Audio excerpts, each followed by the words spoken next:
Ladies and gentlemen, let's get ready to crumble! I'm Joshua Kemble, and welcome to Joshua Kemble's Livestream. I've been a freelance illustrator and graphic designer for over 20 years. I was an art director for 9 years. And when I'm not art directing and working on illustrations and graphic designs, I'm working on comic books and graphic novels, and that's usually what I do during my streams. And while conversations can go all over the place on this stream, from spicy and entertaining to goofy and silly, one thing stays consistent throughout every stream. I'll always be working on art. So pull up a chair, get your art supplies out, and get ready for an entertaining show that'll keep you company while you work on your own personal art projects. This is Joshua Kemble's Art Stream.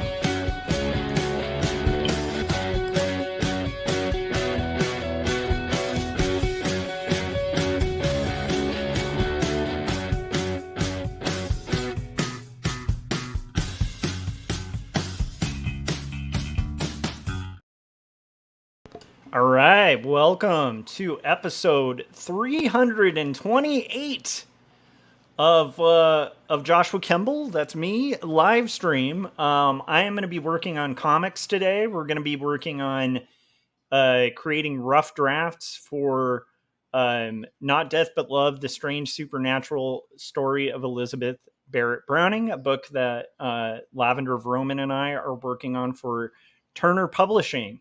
And aside from that, I've just been like getting back in the routine of kind of doing art. And so we're going to be working on roughs for page 88. And I need to get back in the flow of kind of creating comic pages, as well as I do have like some freelance and stuff that I need to do. And I want to work on those pitch pages for the book that Bill Myers and I are going to be proposing. And so pretty like a lot of things on my plate that I actually need to get done. And, full disclosure, it's just been like one of those weeks where getting back in the flow of things is just feels like pulling teeth. I've gotten out of the habit, which is really unusual for me. Usually I'm very much in the habit of working on illustrations and graphic designs and comics every single day. But I had a few days where I didn't, and now it's like that cycle. So it's just forcing myself to show up and do stuff and basically get back in the routine of things, because I think that's half the trick. But anyhow, we'll talk about that a little bit. Routine and stuff like that. If you're watching, I just ask that you hit that like button before we kind of get into it. And feel free to comment in the chats if you have any questions or anything like that. Other than that, we're going to be working. I hope you guys are working on stuff too. I hope your projects are coming along well. I know that a lot of people who watch this show actually work on their own creative work as well. And so I hope you guys are all having a good day. A good afternoon, I should say. I'm starting so much later than I should have. I should have been starting this morning. But to be honest, I'm kind of gearing up for tomorrow where I'm going to be subbing and seeing how that goes. I'm kind of taking that as like a little side gig just to kind of get some income stream that's consistent, as well as, freelance and stuff like that. So it's going to be fun. It's an art class, so we'll see how that goes. And aside from that, we're just going to work on comics. And again, hopefully be able to get some progress going. I want to get a good chunk of roughs done to send to my publisher so they can kind of review them and make sure everything's good. And then after that, it'd be fun to get those pitch pages going. Philip Chandler said, hey there, finally I'm not at work and can catch your stream. I've missed the last few. Well, I haven't been as consistent, and that's something I plan on changing. So I'm going to try to consistently be live streaming. I might be doing them at night again, as I kind of roll into a schedule of like a work schedule that's like in the mornings. So it'll likely be like late afternoons that I'll be doing that. But anyhow, exciting times. Thanks, Philip, for hopping in. How are your projects going, Philip? Philip's, by the way, a really incredible animator, and worked for a long time in-house doing animation, which is kind of cool. That's an environment that like I've had friends do. I've never done myself, and it sounds like a really fun work environment with a lot of challenges and stuff like that. So what I'm going to do right now is uh, basically just get into it. I've already broken down the script, but we'll go ahead and read through it just so you guys can see. So what I do uh, often is I'll have roughs of the previous page up so I can kind of stay in sequence and stay consistent with like costuming and backgrounds and stuff like that. I have a lot of layers that have all my references. And then I have here a script, which hopefully will show for you guys. So we're going to go ahead and go through the script and then kind of figure out what in the script needs to be changed. So here, well, not changed, but like what needs to be broken down for comics. So I have it broken down now where number one is going to be probably an over shoulder shot from Elizabeth Barrett Browning facing Sophie. And it's Sophie saying, "I'm sorry, I didn't know." Because on the previous page, basically, Sophie Eckler and the Ecklers are visiting.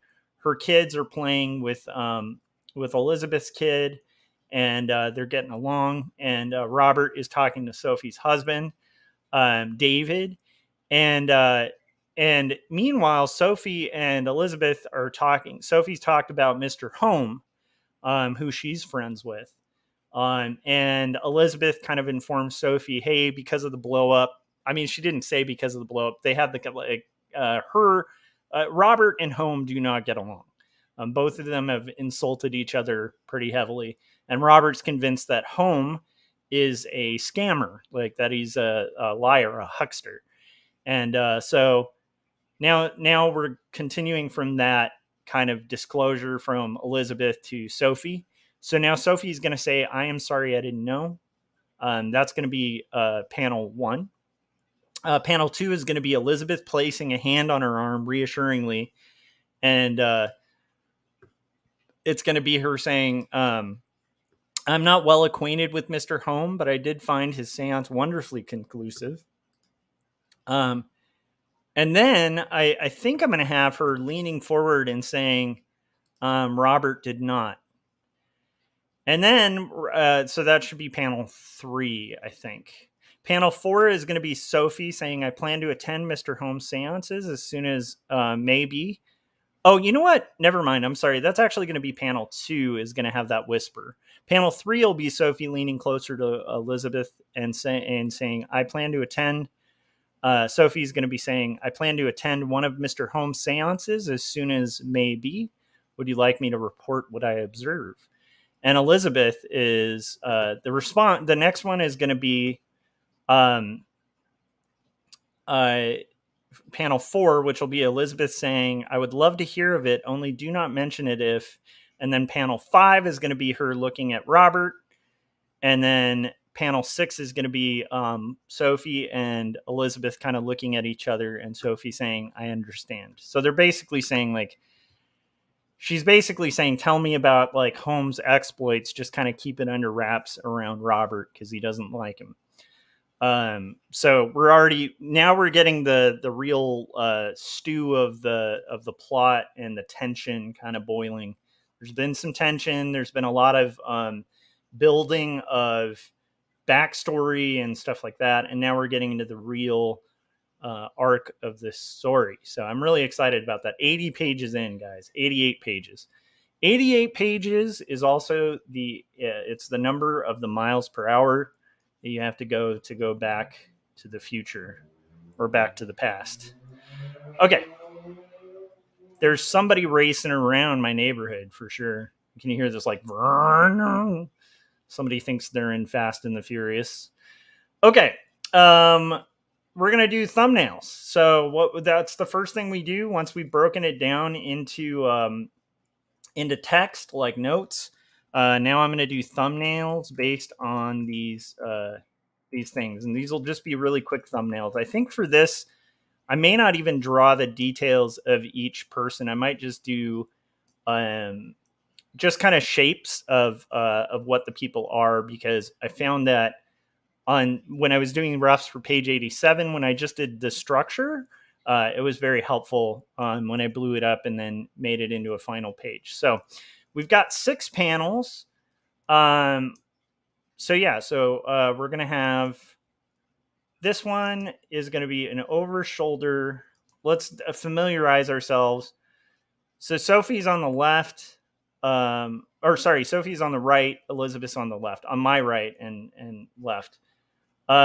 Jim Lujan said, "You are the most shredded youth pastor I have ever seen." Inside joke, yes. Yes. Yes. It's Pleasure Beast is a hilarious animation by Jim Lujan that I did the voice of the cool pastor on, and I encourage you guys to check it out to see my horrible voice acting chops. It was a pleasure and an honor to be a voice in a Jim Lujan cartoon. There is nothing better than Jim's cartoons when it comes to humor. So that was a real highlight, kind of like a good moment. Jim said, "Just watched Pleasure Beast again yesterday. You were amazing, Josh." Thanks, Jim. That's awesome. How is the full fungus coming along, Jim? I'm really excited about it. Okay, so the first thing, Jim's working on a really epic animation called the full fungus, and every time he shares the screenshot, I'm like, oh man, he's like, I mean, Jim's cartoons are always amazing, but this one looks like a lot of extra, like a lot of leveling up is what I'll say. It looks like Jim is just hitting this one hard. And Jim, didn't you recently? I feel like, didn't Bill Plimpton just has he released that film yet that you did the voice for? Jim's done a movie with Bill Plimpton, the legendary animator, but him and our and friend of mine, Ken Mora, both I think did other voices for Bill Plimpton's newest animation. So I don't know, Jim. Let me know when that's out, because I definitely want to see that, just to see your awesome voice acting. And Revengeance, which is the movie that Jim did with Bill, is also brilliant. You guys should check those out. If you haven't yet and you're following my channel, Jim said full fungus is in full swing. That's why I haven't been online that much lately. Some updates coming. Nice. I love it. Yeah, I relate to that. I had a lot of stuff I had to kind of get thrown together the last few weeks, and so I'm just getting back into being online. But I've definitely had like quite a few days off from getting in the routine. Okay, so we're gonna do the over shoulder shot of Elizabeth for our first thumbnail, and I think what we'll do is maybe this one will be like thinner, and this can be so Elizabeth's gonna be on the left. I believe that's how we have it. Okay, Elizabeth will be on the left. And maybe this one can be kind of like,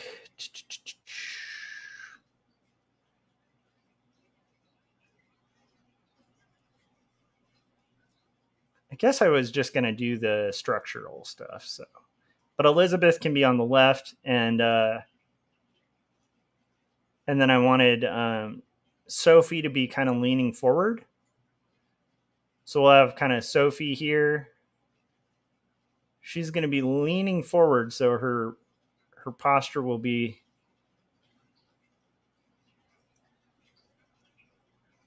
kind of, let's see. Maybe she can be doing that like arms together thing.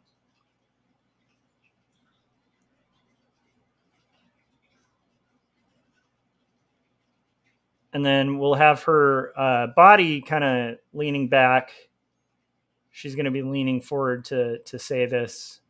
They're on this couch, so there will be a couch here that'll kind of go through them, and she's going to be saying like, "I'm sorry, I didn't know." It's like a very surprised expression. And then we'll do Again, these are thumbs, okay? And then we'll go from this to roughs that are a little tighter. Jim said, slide, some film festivals, Woodstock, New York is one of them. I did a few voices for him, including one of the leads. That's awesome. You better get residuals on that. I still haven't gotten my fat, pleasure beast points. I'm waiting for my check, Jim. I'm waiting. That was a valuable youth pass. I'm just kidding. But that's amazing. That's really cool. I can't wait to see. I also am curious who Ken voiced too. Yeah, Bill Plimpton's animations are unbelievable. So are Jim's. All right, we got Paul here saying, "Is the Full Fungus about swing music?" I don't know if you realize this, but Full Fungus is actually a sequel to the popular 1990s movie called Swing Kids. It's Jim has basically become a swing kid. I don't know if you guys have noticed this, but Jim's like growing his hair out. He's been wearing a lot of fedoras lately.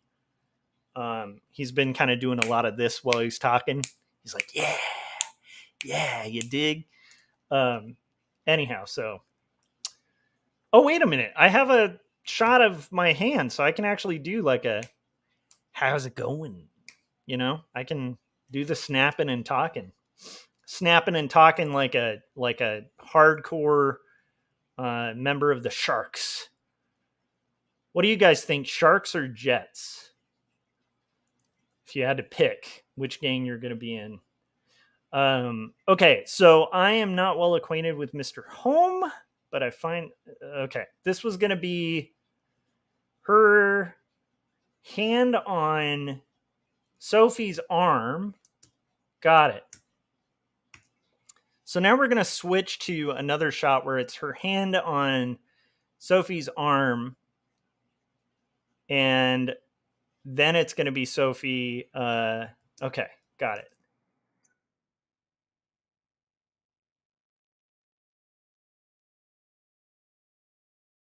So I think they're going to be sitting on the couch still. So we're going to do our thing here. I like the idea that this is them sitting next to each other. She's placing her hand on the arm of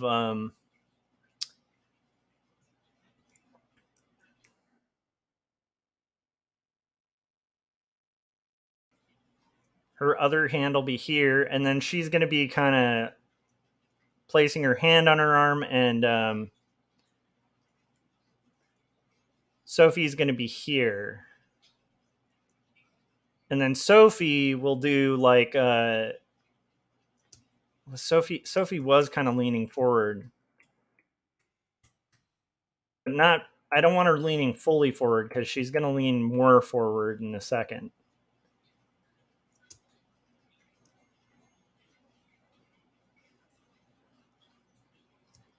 And we're just getting, again, just these basic shapes, and we'll build this out. I think I want to have this more centered. And I'm not worried about excess lines because we'll just kind of clean those up later. Let's see here.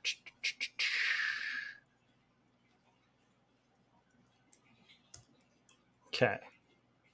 And then I think that, am I crazy? I think the couch actually goes down in the middle. Let's check it out on the previous page. What is that previous page here? Yeah, it goes down in the middle. So that was actually wrong.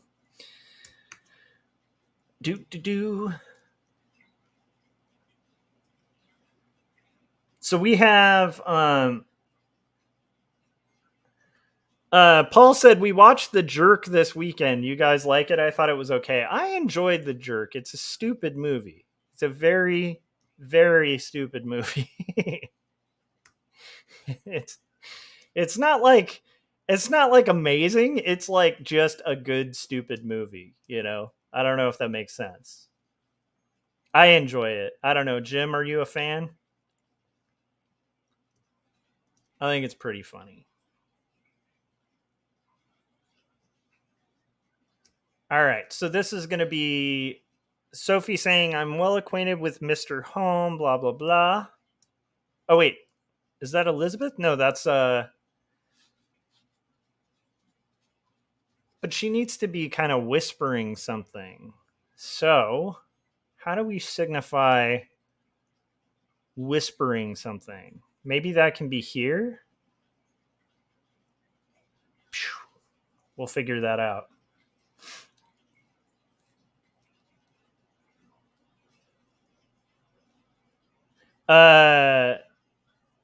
Jim said fat pleasure beasts. Those words can't get you banned on YouTube. Nice. You watched the let's see. Jim was saying Josh had said fat pleasure, comma, beast check. Did I really say that? That's hilarious if I did.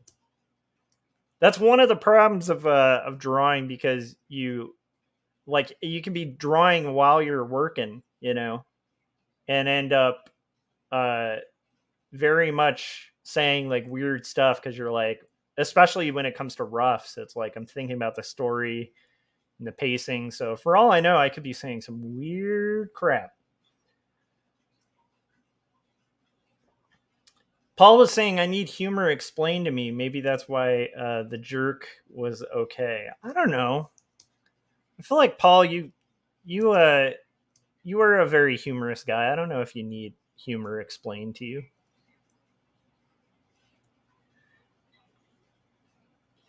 Isn't there's got to be a joke about skeletons that uses humorous? I'm sure, right? There has to be like a popsicle stick type joke that would be like about humorist. Okay, do or humorous.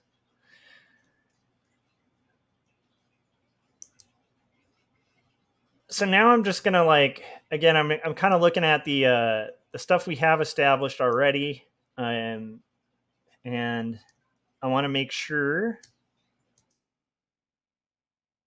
Yeah, so there's like a lamp thing here, and there's gonna be, I believe, yeah, okay, another rounded one here, and some big picture, some small ones.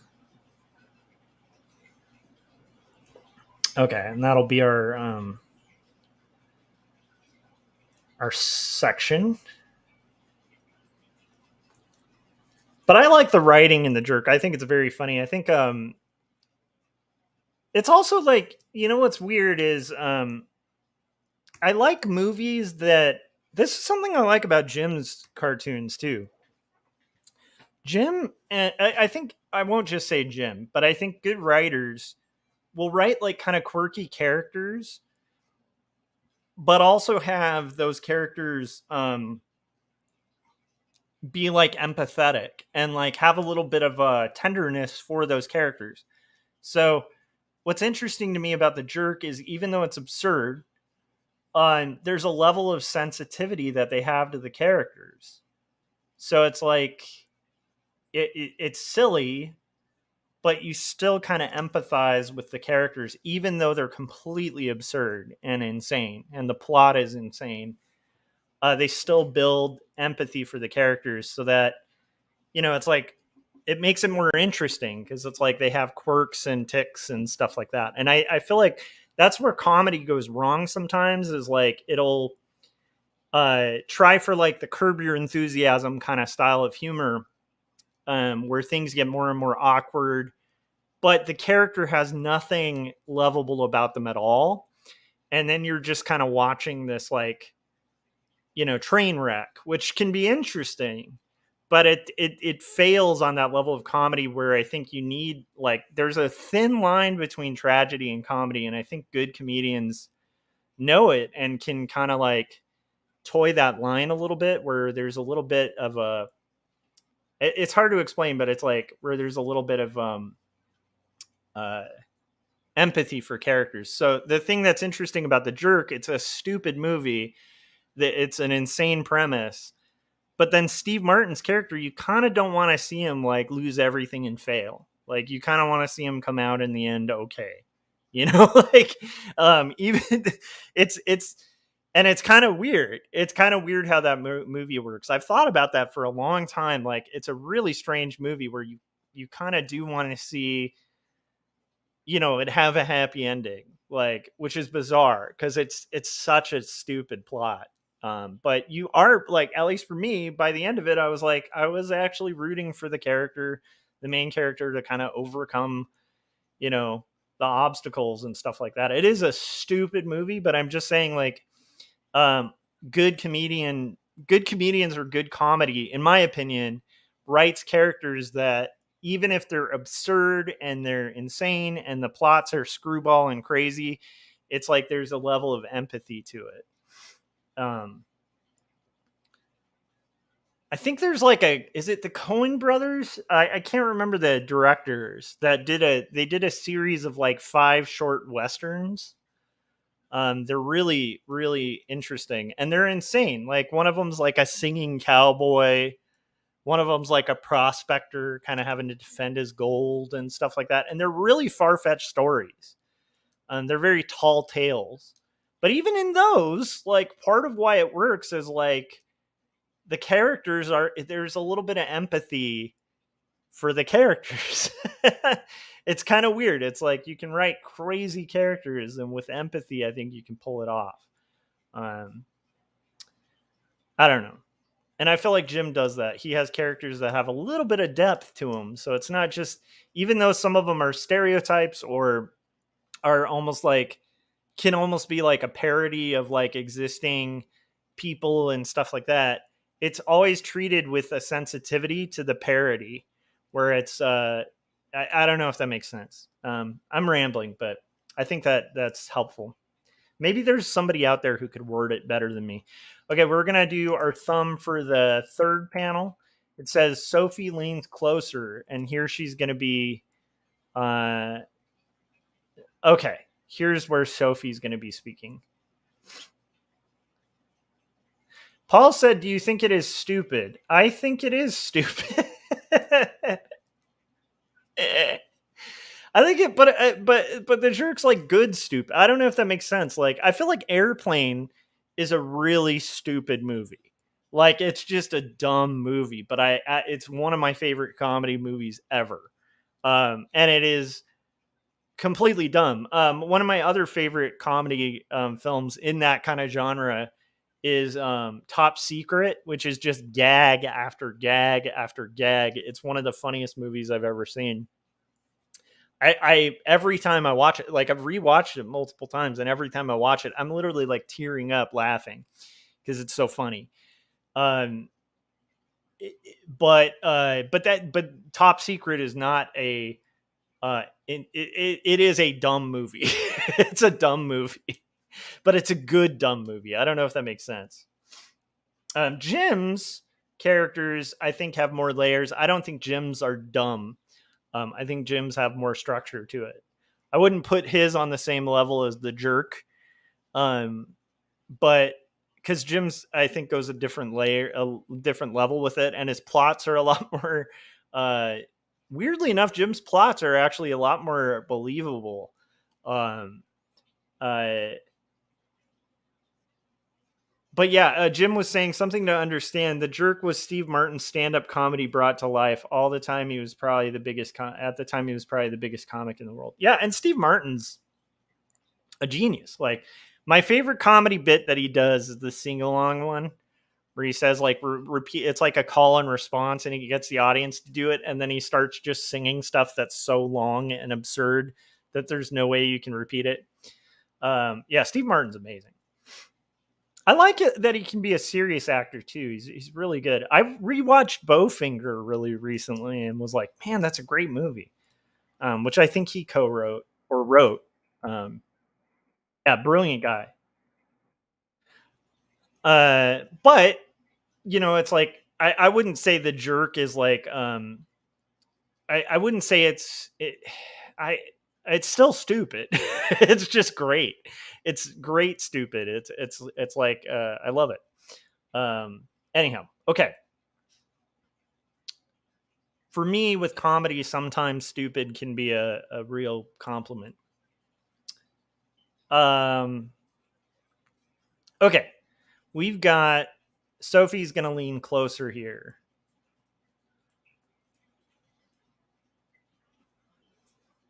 So maybe we do Sophie leaning closer. Maybe this one can be like a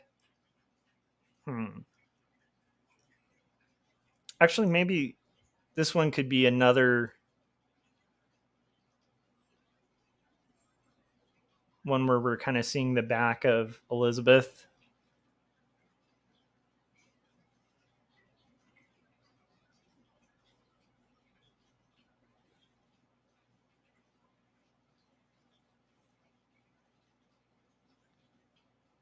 And this will be Elizabeth.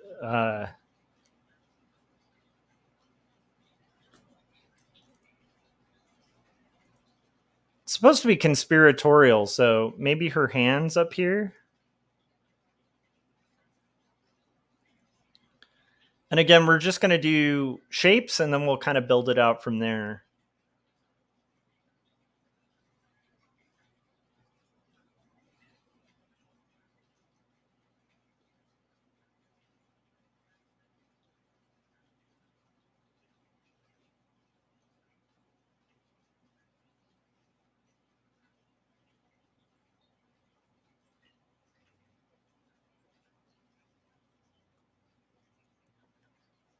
And this is going to be her saying something to the extent of, I plan to attend one of, okay, this is a lot of text.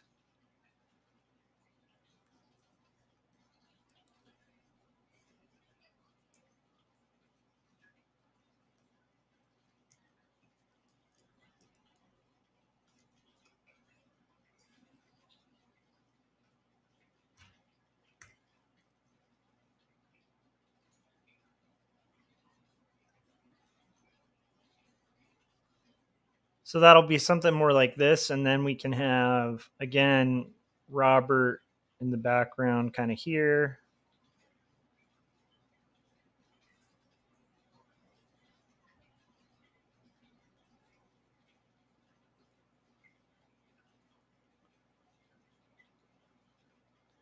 We're just kind of getting some structure lines so that when we go to tightening it up, it'll make sense.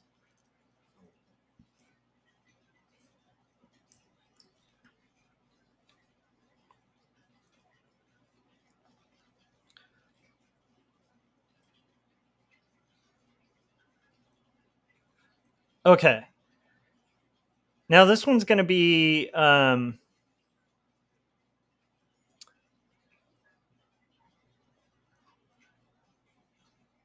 okay, this one's going to be Elizabeth saying, I would love to hear it, only do not mention it if. So this one will be Sophie. Sophie in the foreground.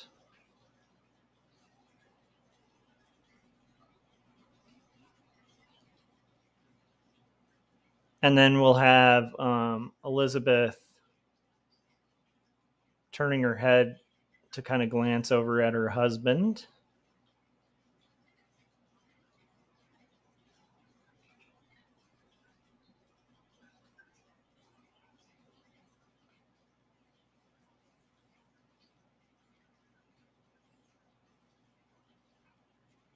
I'm trying to think of her arm. Maybe her arm should be expressing something here.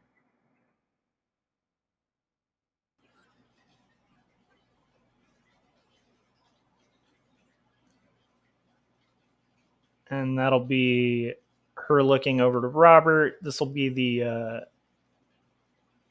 chair.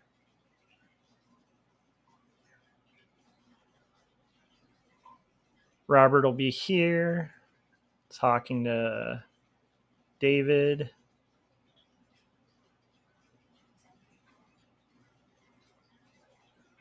And that'll be the area, and then this will be her saying her thing.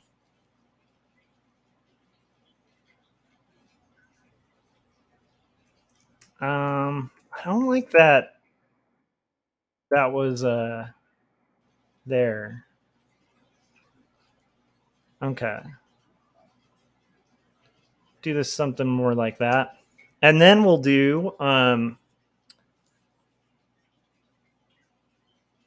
okay. So now we're gonna do our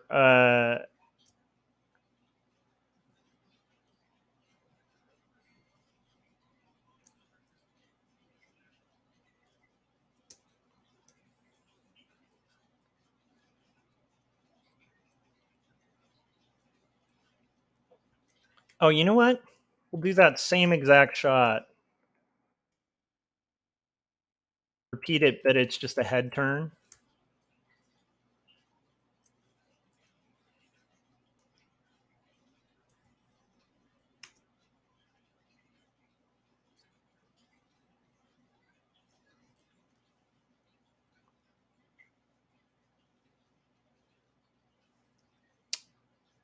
And now her arms will be sort of down.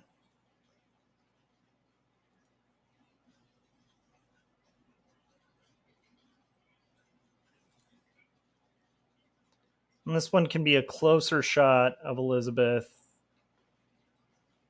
More in the foreground. And this will be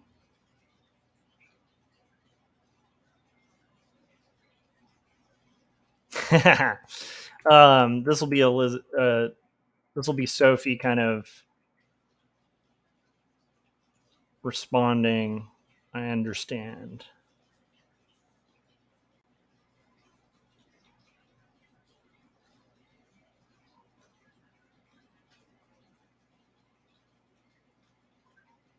Cool. So we have our thumbnail sketched out.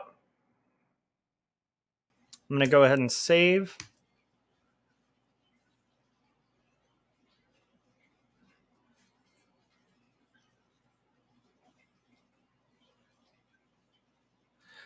Jim just said, we went on the stream that hasn't animated. It's like the universe has spoken. Everyone in this stream has animated. Nice. That's true. Everybody in the chats has done animation.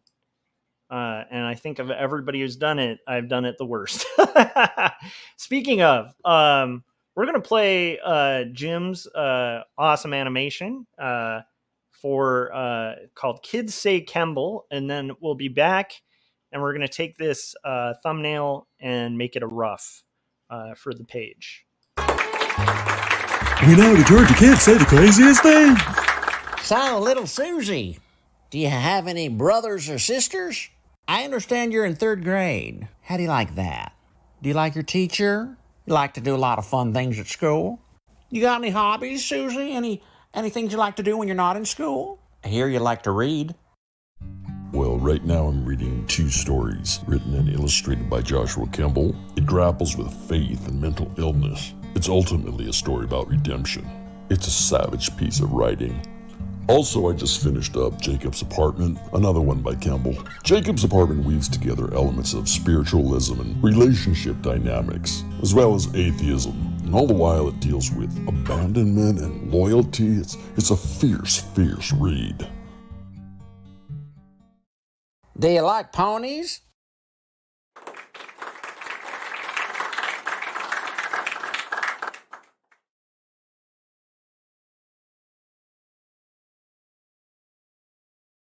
Guys, if that didn't sell you on picking up a copy of 2 Stories or Jacob's Apartment, I don't know what to tell you. I don't know what else is going to work. It's an original Jim Lujan cartoon. That should be enough to sell it.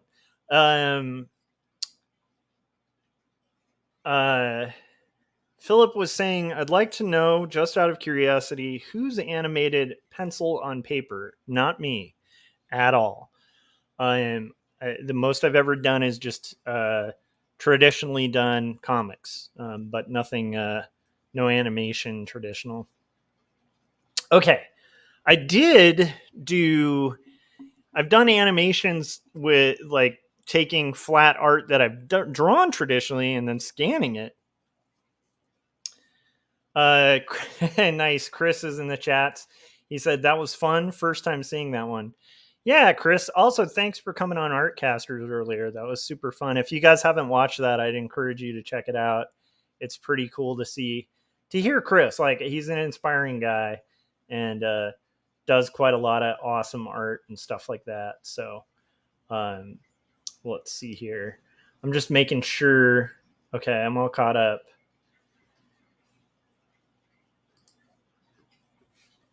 Okay.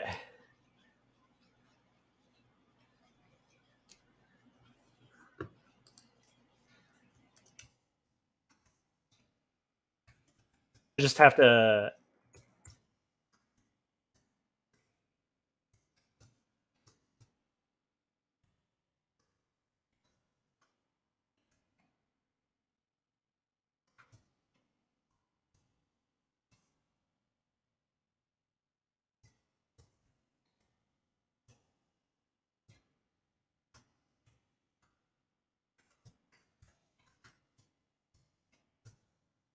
Okay. Sorry, I had to respond to something real quick. Okay, so what we're gonna do is basically take this thumbnail and we're gonna make it a blue line, and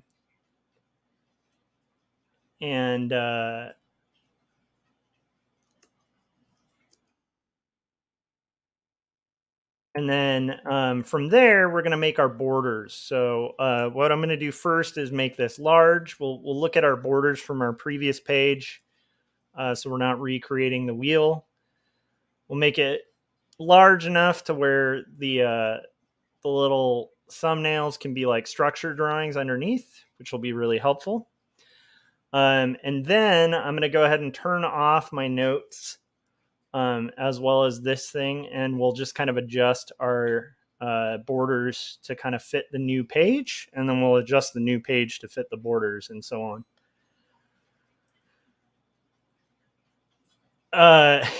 Nice. Philip said hand waving hi to Chris Caligula. Nice. I am double checking something because I think an art class might have opened up for Thursday. I'm doing one tomorrow, but I want to make sure I stay on it while I'm doing this nonsense. We'll see if it's up in the system yet. Okay. And what do we got? We have... Okay. No, not there yet. Good. Okay. So Chris said, "Oh, hey, that's me." He was talking to the other Chris. Chris, I have an alternate persona. Do you? I have Kemble. What's the evil version of Chris Caligula? Kremble's my supervillain name, but you need a supervillain name too. In fact, there's something as a challenge to the chats. If you were a supervillain, what would be the riff spelling of your name? The alternate spelling of your name. What's the bizarro version of yourself? That's that's what I'd love to hear. So chime in the chats, guys, on what your bizarro name would be in Bizarro World, where you're the opposite of yourself. Because I had my name chosen for me. I didn't choose to be Kemble. It was cast upon me, like the sword sent to King Arthur from the Lady of the Lake in the Pond. The Kemble was cast upon me, and I was knighted Sir Kemble at that point. That's basically how that worked. Okay, let's do this. Now this is going to be Sophie's saying, "I'm sorry I didn't know."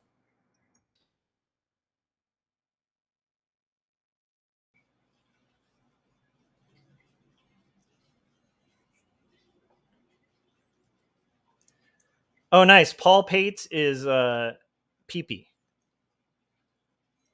I like it. I like it. That's kind of perfect.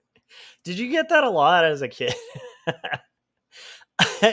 I would be like, there's a reason I wasn't a bully as a kid because I am so slow. I didn't even connect that, Paul. I didn't even think about that. The fact that the initials would make that. I wouldn't be a good school bully. Like as a kid, that would be a school bully like material right there. It's like, dude. But yeah, I would just be awful at that. I'd be so slow to the catch, slow to the take. All right, let's see here. That's a good one though. Paul Pate, his dark evil persona is Pee-Pee. It's like, do you want to mess with Pee-Pee? Are you sure you want to mess with Pee-Pee? I'm telling you, Pee-Pee's gonna get you.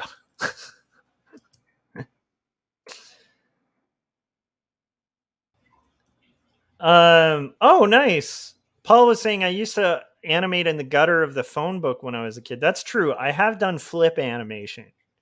That was super fun. I used to do a lot of those stick figure animations, you know, where you'd like, and usually it was a stick figure jumping off a cliff or stick figure Superman, and you'd have his like his cape kind of wave, which is funny because it would actually be pretty fun to do stick figure animation nowadays. I'm sure a bunch of people are doing stick figure animation, but does that count? Oh, nice. Chris Cowagrilla, a nefarious cow tipping prankster. Cowagrilla. He grillas those cows. I love it. Vicious. Guys, watch out for Chris. He's a maniac.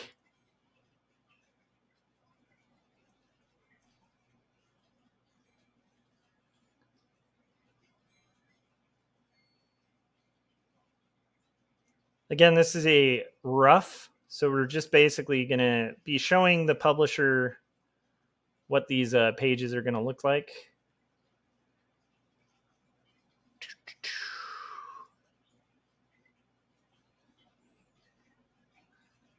She's going to have her...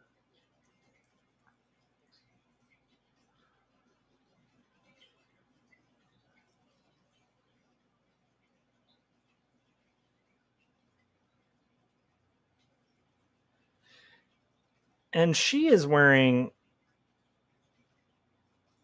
an outfit where... There we go. And from what I recall, this is going to have...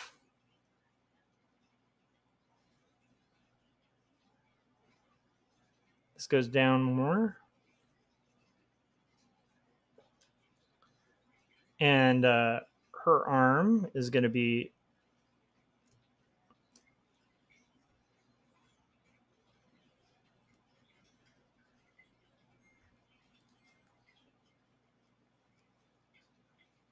Maybe she can be...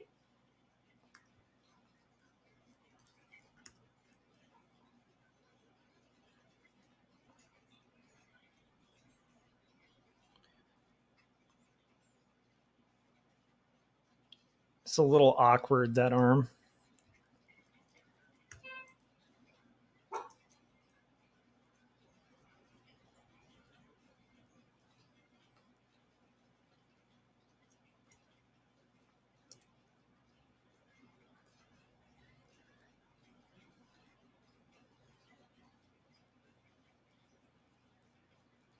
Cool. Okay. So that's going to be her leaning forward. Paul was saying clever switching the C and the K. I actually switched the P and the P. Nice. All right. I still haven't heard from everyone their alternate names. Speaking of alternate names, if you have not yet, hit that like button. You could even smash it. I would encourage you not to smash it, though, because you might destroy it. Maybe just click it.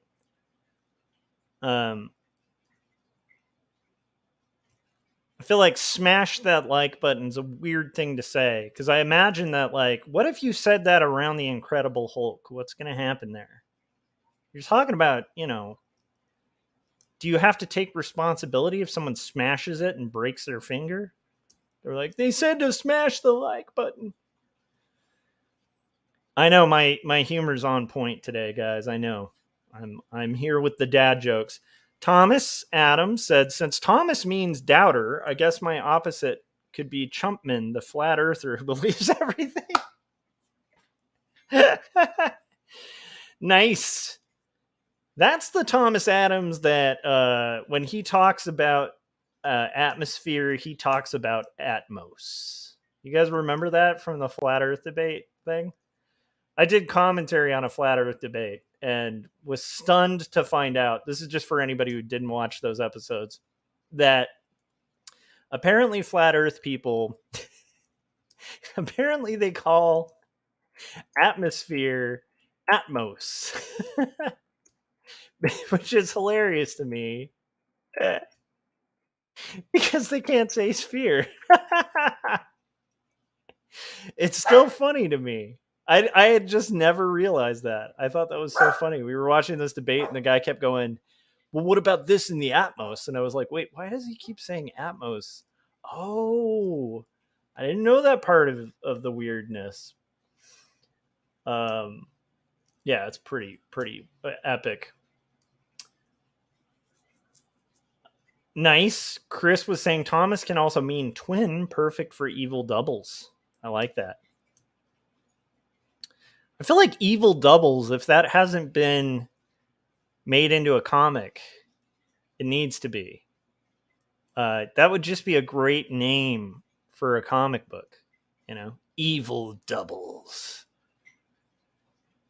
That could be the name of my my wife and sister, her twin sister. If they ever did a comic, they could call it Evil Doubles.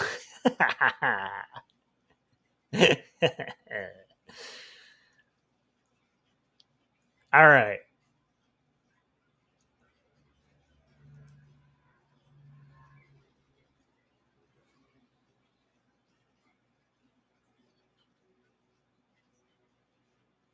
Chris was saying that also kind of sounds sci-fi. I think they call it Atmo and Firefly Serenity. Oh my gosh. Do you guys think that now I'm blanking out on his name, the Buffy the Vampire Slayer guy, is he a flat earther? You never know. Maybe that's him sneaking in flat earther propaganda. You never know.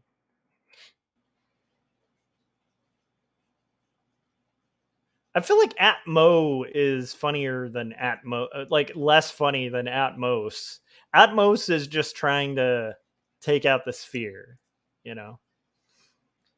Although technically that is a good point. Shouldn't it be Atmo? Like if they're going to take out the sphere, why have the S? I mean, clearly, people who believe in that stuff are completely logical individuals. I don't know why they would leave the S there. All right, so we have our now we're going to do our shading. Because you guys, I have to add some Atmos to this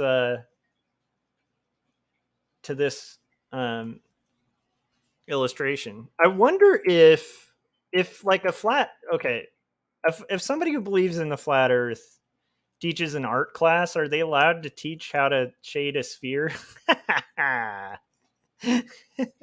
They're doing rendering and they're like, okay, so most things are composed of shapes, and like they're going through everything, and the one shape they keep dodging is the circle. They're like, you definitely need to know how to render a cube, a cylinder, a rectangle, a cone. Yep, everything is made out of those things. Well, what about a sphere? Don't say that in my art classroom. We don't say sphere in this room. All right, this is going to be art layer. Thomas said, on my trip back home, I found out that my brother-in-law was a flat earther. That must have been fun. What do you do in those cases? Like, because I don't. Yes. Thomas said, that is the problem with the flat earther. They have no sphere of influence. Ah, ha, ha, ha.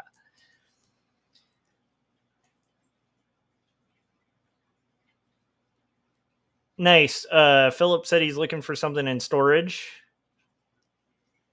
What is it, Philip? What do you have in storage? Watch we find out Philip's like storing dead bodies. He's like, guys, I gotta disappear to storage. Opens a storage shed. Somebody's like, please let me out. He's like, quiet.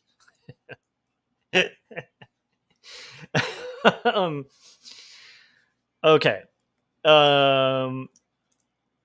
That's of course a joke. Philip's one of the nicest people I've met. That would be very out of character for him, which is why it's a funny joke. It's a fun joke. It's tough. Like, I have a few people I know in my life that are conspiracy folks, and I don't know how to talk to them. It's very hard to talk to them about anything substantive. Like, I just keep my conversations really shallow with them, because like you're not going to rationalize somebody out of like a crazy belief, you know. I don't know if that makes sense.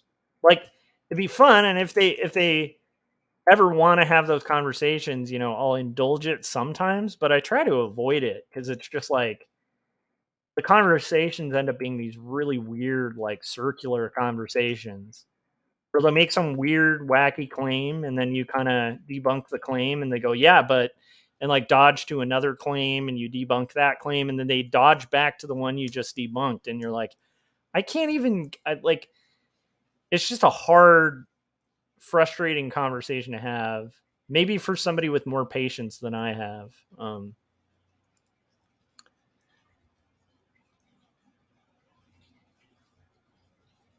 So as I've gotten older, I just try to avoid those convos, and I'm trying to work on. This is something I'm trying to work on that I think will improve my leadership in whatever position I end up being in. You know, I think that it's important to like try to be positive and not go negative, because it's so easy to go negative on everything. And I don't mean like you have to be like a peppy, annoying, you know, person.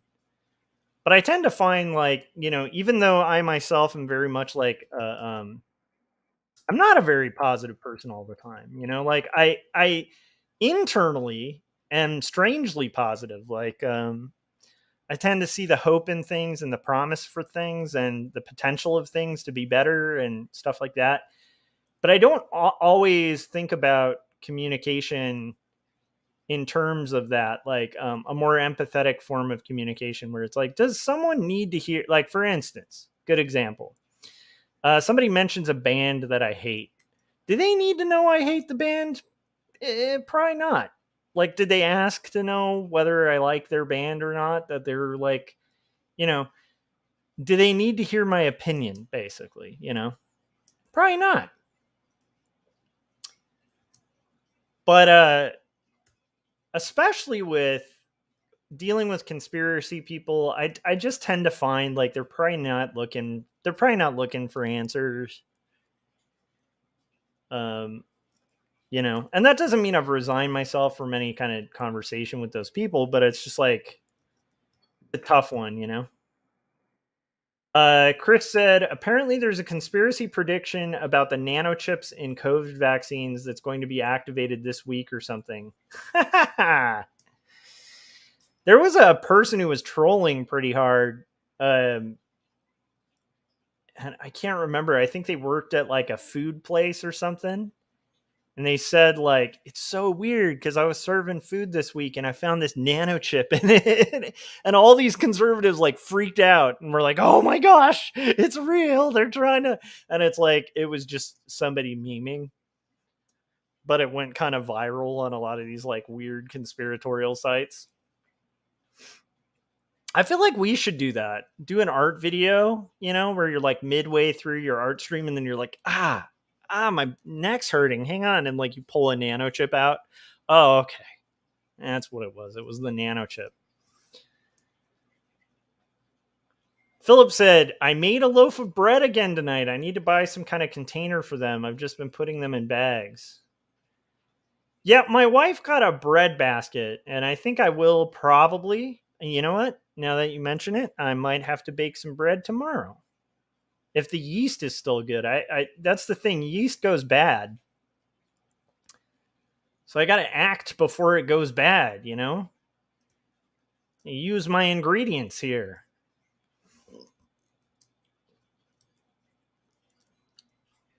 Okay.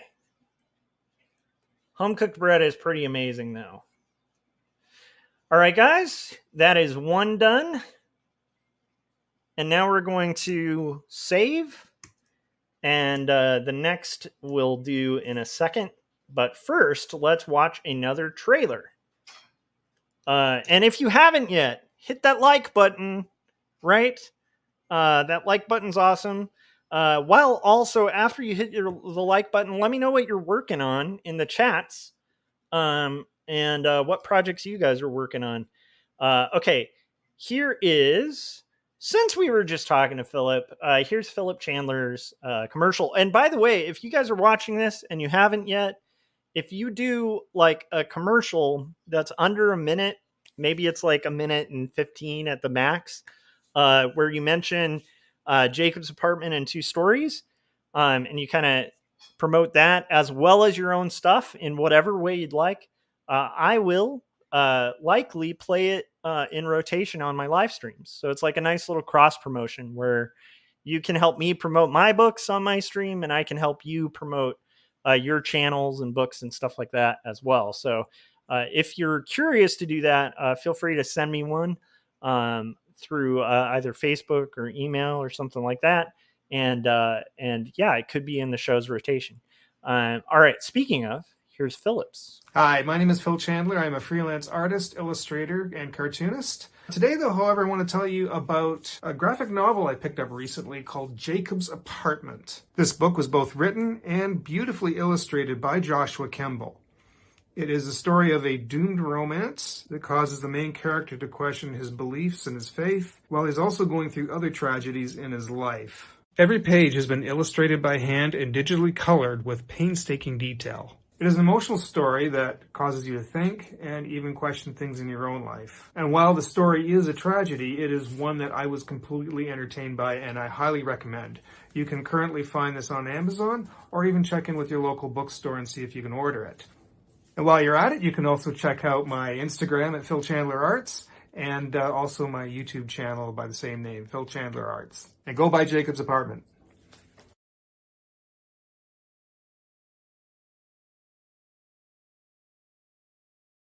So that was Philip Chandler saying, if you guys haven't subscribed to his channel, I would recommend you do so. And now we're going to just continue drawing this out. And this is going to be her saying, what is she going to be saying here? I am not. Okay. Let me double check that thing too, just to see if that art class opened up. I got an email from a teacher who wants me to sub for their class on, and I wanted to see if it's available. And it's not. Okay, I'm keeping an eye out. Okay. Yep, I think we're good. Okay.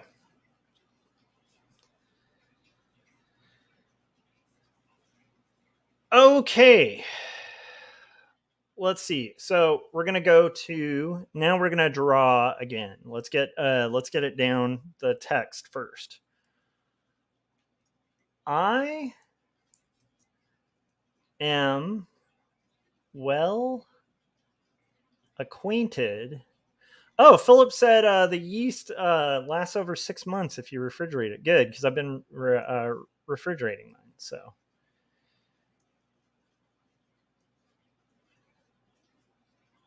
I think Chris Caligula will relate to this, but man, since just being freelance and just working on comics and stuff at home, like I have gotten my sleeping schedule all messed up, and so I'm actually kind of eager for starting these classes because it's on like a normal work schedule, so it's like it can force my weird night owl self to start kind of maintaining a more kind of practical schedule, which I think will actually assist with working out and like actually getting comics and stuff done. I just do better with a schedule. But if I'm left to my own devices, I'll just be up like, oh man, it's nuts. Like how bad I get with sleeping. Because it's like there's a vampire there's a Kemble deep down in my soul that wants to be up really late, or I should say really early. This is going to be her whispering, so I'm just going to do it really small. Robert did not.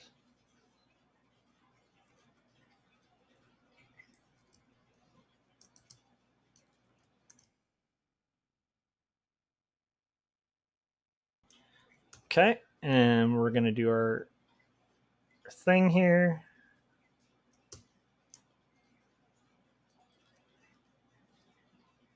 Nice. Yeah, it's like Gremlins, but Kremlins. I like that too. Kremlins are followers of Kremlin. Like, you know, you have the Kremlin, which is that's people who follow this stream. Those are followers of Kemble. That's like my secret cult I'm starting. And then you have Kremlin, and Kremlins is too close to the Kremlin probably, but it sounds like gremlins. But those are like little creatures.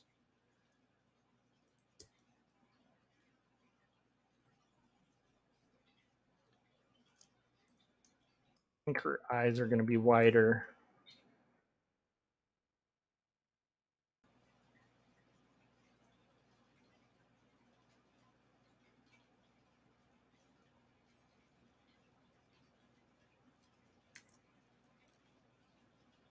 And this is going to be the wacky hair of Elizabeth. Wacky hair of Elizabeth. She's got the wackiness hair. And if you don't. Anyhow, so we're just going to kind of draw Elizabeth in here. She is reaching her hand out. Okay, cool. And she's wearing kind of the frilly thing. Okay, it's like almost like a sweater that she has.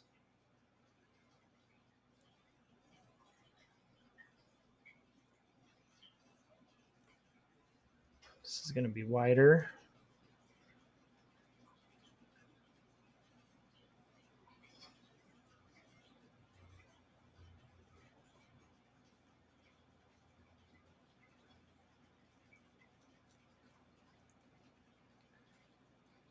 And I can't remember if it goes out or in. This one goes in. Okay.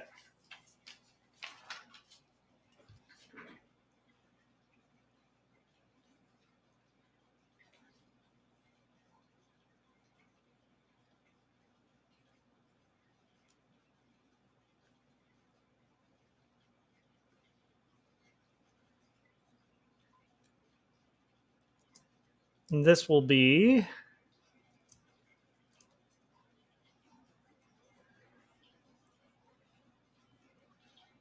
Elizabeth on the couch, kind of speaking to Sophie. Sophie's going to be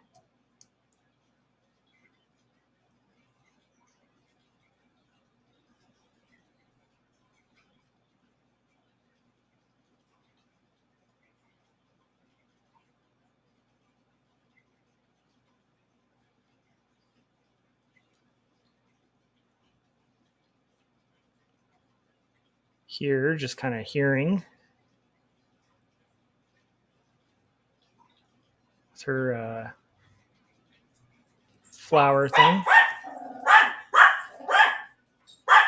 That's the dogs, because the dogs are getting there. Nice. Paul said Kremble Nation animation. And Paul said, we are the Kremblinators of the Kremble Nation. And speaking of Kremlin, we have a member of the Kremlin joining us right now, Gary Hodges. How's it going, Ben? We just got back. Nice. They got back. Again, huh? What's up? Yep, live streaming. What number of live stream is This this? is episode 328. Ben was asking what number. You have a really large series. You should probably start making more series.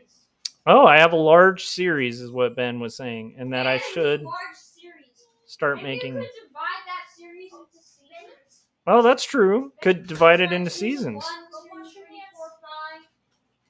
4, 5. It's not a bad idea. He was saying you could divide it into seasons. So like each season could have like around 25 each. That's kind of smart. Like 25 episodes in each season. Benji's saying I should do seasons of 25 episodes.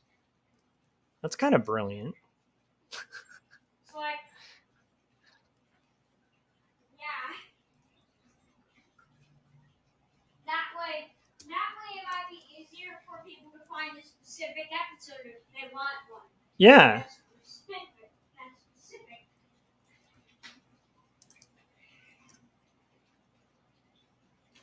Heck,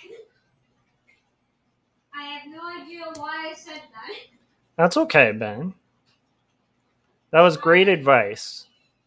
I have to go to the restroom and wash my hands. Are you right back? Okay, so I'm not liking the neck here. I think she needs a little more to her body. So we'll just kind of expand it a little bit. And then let's see here.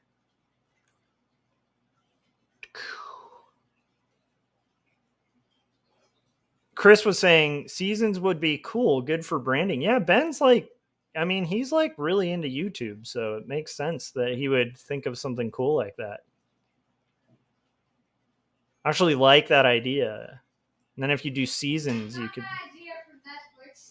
He said he got that idea from Netflix. I like it. Netflix shows usually have multiple seasons. Yeah. And each season has some episodes. He's basically saying, you know, like Netflix has seasons and episodes, which is pretty amazing. Okay, so we're going to do our drawing of. I know I have a reference here somewhere of what the dude is supposed to look like. Where's the dude? Where's my dude here? There it is. There's David. That's what David's going to look like.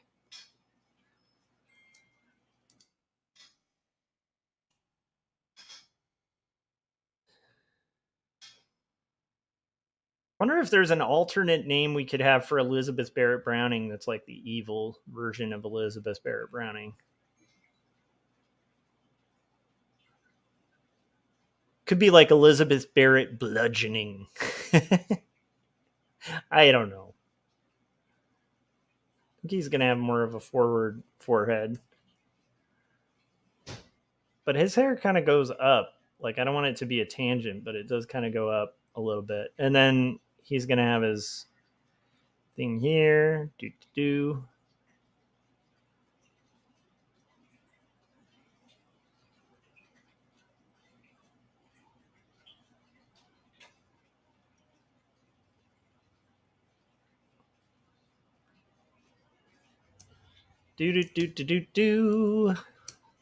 Elizabeth's lacking a forehead. It's not the best.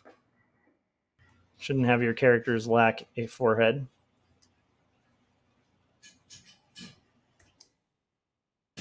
Let's see here. This one's going to be Robert.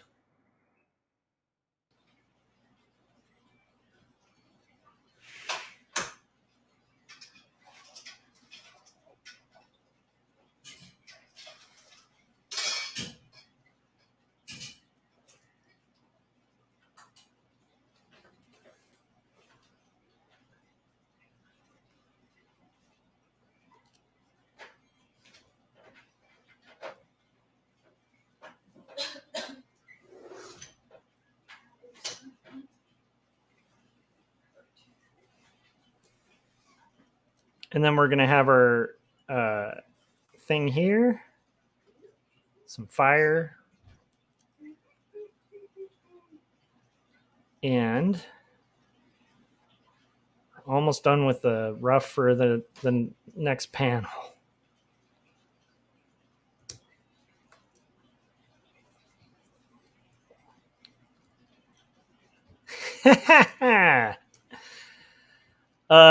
We have Paul was saying Hodges. Meow, what's up, Doc? Yeah, it's funny. I wonder if kids are even going to know who Bugs Bunny is nowadays. Like, I feel like somehow Looney Tunes has just... Yeah, but it's my wife was saying he's watched Looney Tunes. Yeah, but like I do feel like they've lost a lot of I mean, that was one of the biggest brands on the planet, you know? Yeah, the Saturday morning cartoon thing too, you know? Yeah, it's kind of interesting to think like how come they aren't able to make that into something?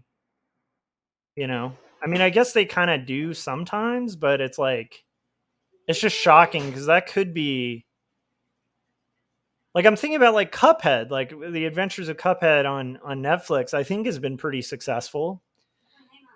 Hang on. I don't think it's called The Adventures of Cuphead. I think it's just the Cuphead Show. Oh, it's just called the Cuphead Show. Ben corrected me. But yeah, I mean, like if they were able to make that happen with a new property, they should be able to make, you know, Looney Tunes. Philip was saying, didn't they make new cartoons recently? I feel like they did, but I just don't think they've been able to do it. Chris said, remember Bad Boy Looney Tunes in the 90s? Oh, was that like the bad t-shirts where they were like, these are gangsta Looney Tunes? Well, they should know because remember Space Jam? They did like a remake or whatever? Yeah, they did a Space Jam thing, but like, why don't they just do like classic style Looney Tunes? Like, I mean, I just don't see why they don't do that. Thomas was saying Tiny Toon Adventures. Yeah, Tiny Toons, and I think they tried to rebrand Animaniacs. I haven't seen the relaunch. I loved Animaniacs as a kid. But I mean, they should just do some straight up classic. Yeah, Tiny Toon Adventures. When I was a kid, they had a movie called Tiny Toon Adventures: How I Spent My Summer Vacation. Maybe some of that is too like. And I had that on. PC now. Yeah, I had that on video as a kid. Like I think a Blockbuster or something had the video for sale, and I used to watch that religiously. Like that was hilarious. I didn't even know this till I got older, but there's this whole through line in that with these alligators that are playing like the universal music. And it's basically the Deliverance theme. And it's a whole riff on Deliverance, which I thought was so dark. Like when you're older, when you're a kid, it's like you wouldn't hopefully know what Deliverance is. But as an adult, it's like thinking back on that, I'm like, oh my gosh, I can't believe they did a riff on Deliverance. I think that the cartoon age has people's sense of humor and tolerance for humor has totally changed now. Oh, I guess Philip was saying there's a on HBO Max, I guess. There's a Looney Tunes cartoons, 5 seasons worth. Are they new? Maybe it's just that Warner Brothers just doesn't have the platforms that I'm familiar with or something. I just feel like something's gone wrong with their branding is all, because I feel like they haven't been able to like get that huge recognizability from before. I guess they have a deal with Six Flags, you know.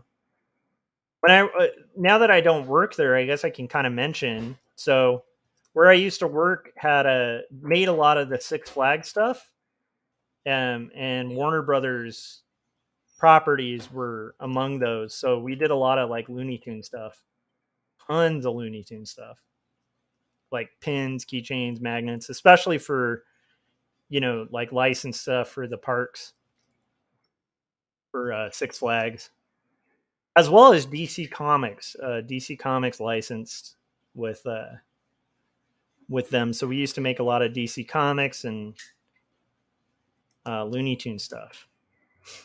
Style guides are no fun for Warner Brothers. I'll tell you that much. Very limited what you can do with those. Some of them are cool though. Like some of them are at least cool style guides. Chris was saying there's so many grown-up references in Animaniacs. Oh yeah.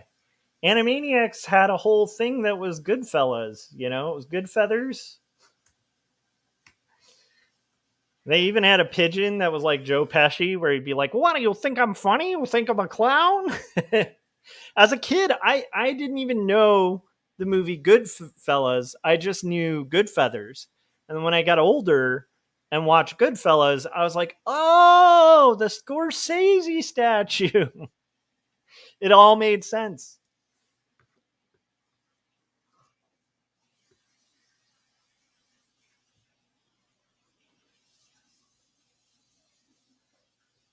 Paul was saying, I need to check that out, Philip. See if they took out all the violence and hate. That would suck.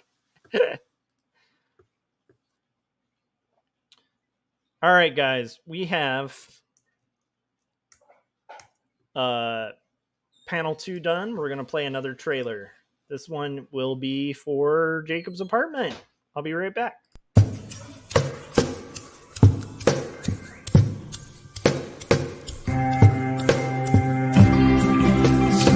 Clearly it seems that only in dreams can we be these things we've seen and walk around breathing things.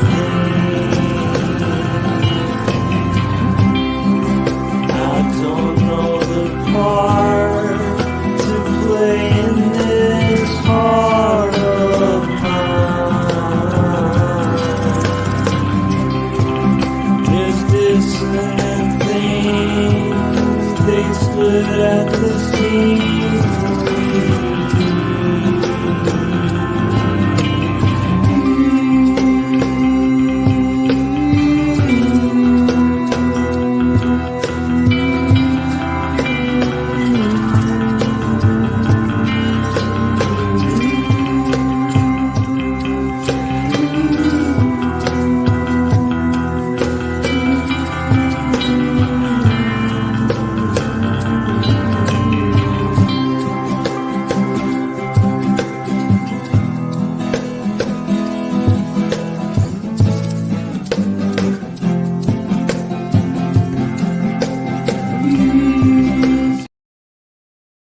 Alright guys, I noticed that I accidentally erased a little bit of this text, so we're going to throw that in there because we need it obviously to be legible for our publisher to be able to press check. Well, not press check, but just check to make sure it's okay to go to final one.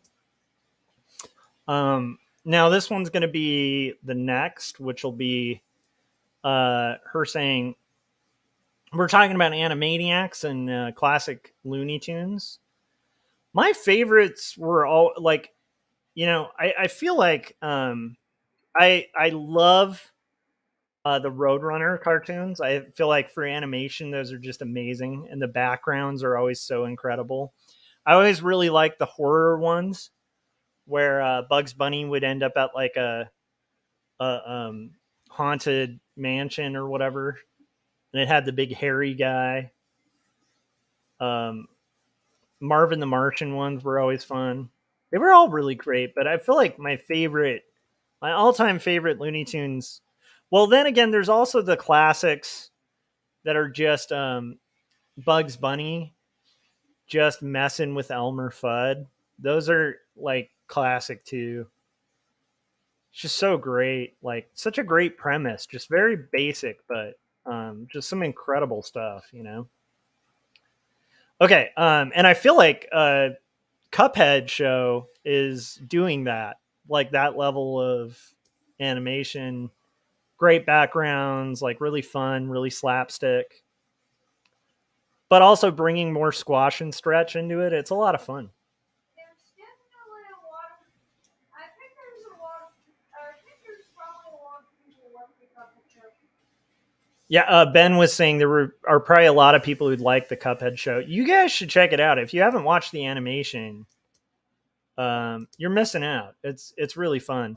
They weren't able to do it all traditionally like the game, but it is so close. Like I don't know, I've really enjoyed it. And what's fun is it's a little irreverent, but it's still like okay to like show, you know, your kid. I love it. Yeah, it's got like. Yeah, it's got like. Like the devil. Like the devil's a character in it, but it's like really funny. It's like so low. He's actually one of the funniest characters in it. And you know, there's this one episode where Elmer pedals up to get his mustache waxed, and then he says, "Rule number 2: no fighting." and then right when he leaves, Cuphead and Mugman just start beating each other up, like in a cartoony way. Yeah. I love it. So he was talking about an episode. Ben was talking about an episode of Cuphead where Kettle's like their kind of grandfather or something. Like, he's who's watching them. He's like the parent figure, and he has to leave to get some mustache wax. And when he leaves, he says no fighting. And then the second he steps out of the door, they start fighting. It's very funny. It's a very slapstick show. But I was just translating what Ben was talking about. Cuphead keeps sending off rockets and like using up all of the firewood, and then winter comes and they're all screwed. Oh yeah. Scott, how's it going, Scott? Scott's joining us. Scott of Cirqueworks Art Labs said, "You and I have the same taste in Looney Tunes. Those are some of my favorites too." And I think Scott, you used to work for like the Looney Tunes stores, right? A lot of people may not even remember those.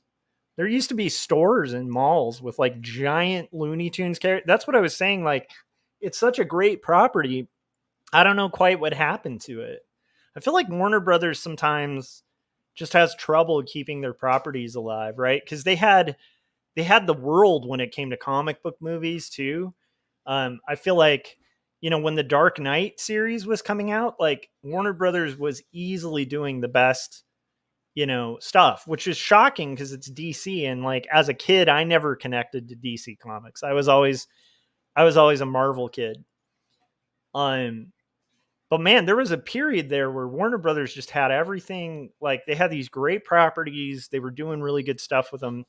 And then I don't know, I feel like it just fell off, like with maybe bad management. Or I do remember Looney Tunes in the 90s while they had a lot of success with spin-offs like Animaniacs and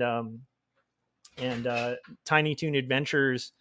I feel like they kind of lost their main properties, and then they kept trying to make their properties like cool and hip and deviated. I actually think that's a really good example of deviating too much from what made Looney Tunes great. And And honestly, I think that's how they lost that property. But yeah, they used to have a Warner Brothers store, and I knew a person growing up. One of my friend's moms, her day job was cell shading and doing cell vinyl painting for collectible animation cells for the Warner Brothers stores. And so she would just get, line art on a cell, and then she'd, pull out her cell vinyl and just paint these things. And I remember going over there and thinking it was the coolest thing. She had an animation desk and everything, and her whole job was just coloring cell vinyl for collectible cells because they were moving that much at those malls. I have no idea how you go from that to where they are now. But, I'm sure they're very profitable, but it's just shocking to me. But I also feel like some of it's competition because it's like, dude, it's a golden era for animation. And so like, maybe it's a natural thing that like the better, like to me, the Cuphead show is better than anything I've ever seen Warner Brothers put out in the last like 20 years for animation.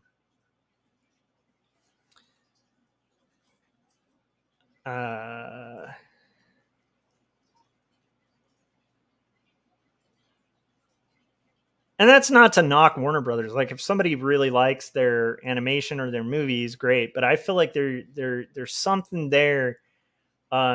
People can knock Kathleen Kennedy all they want. Like I know there's a lot of people who really dislike her, but I actually think that I think they need a character. They need a figure like that for Warner Brothers that's going to like wrangle it all in and make it make sense.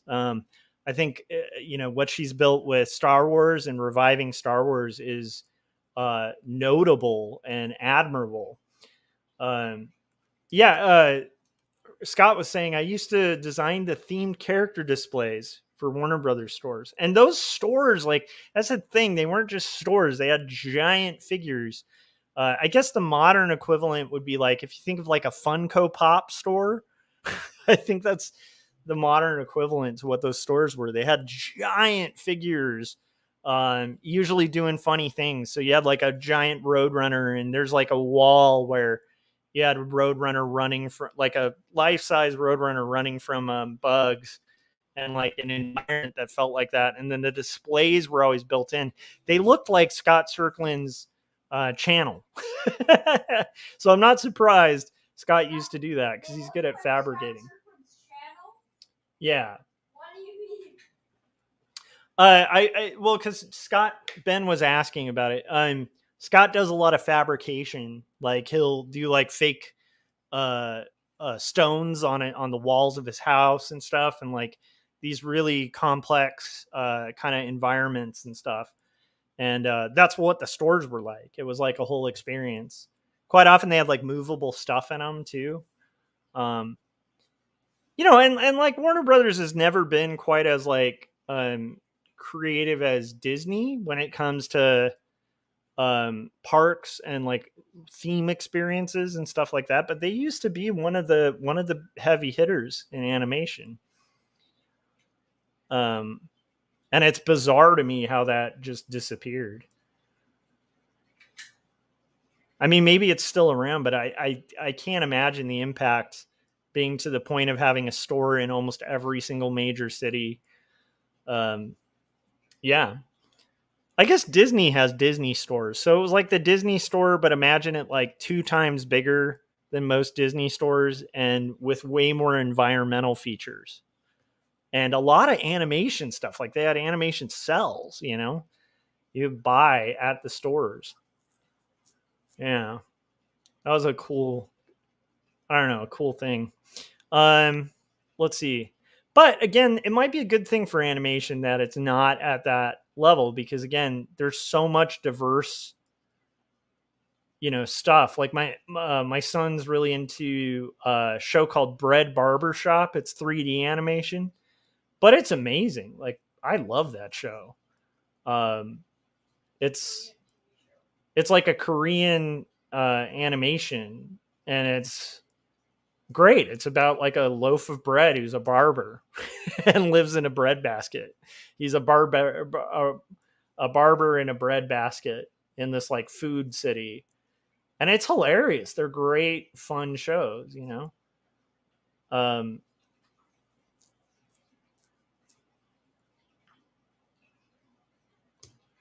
just wrote observe instead of observe.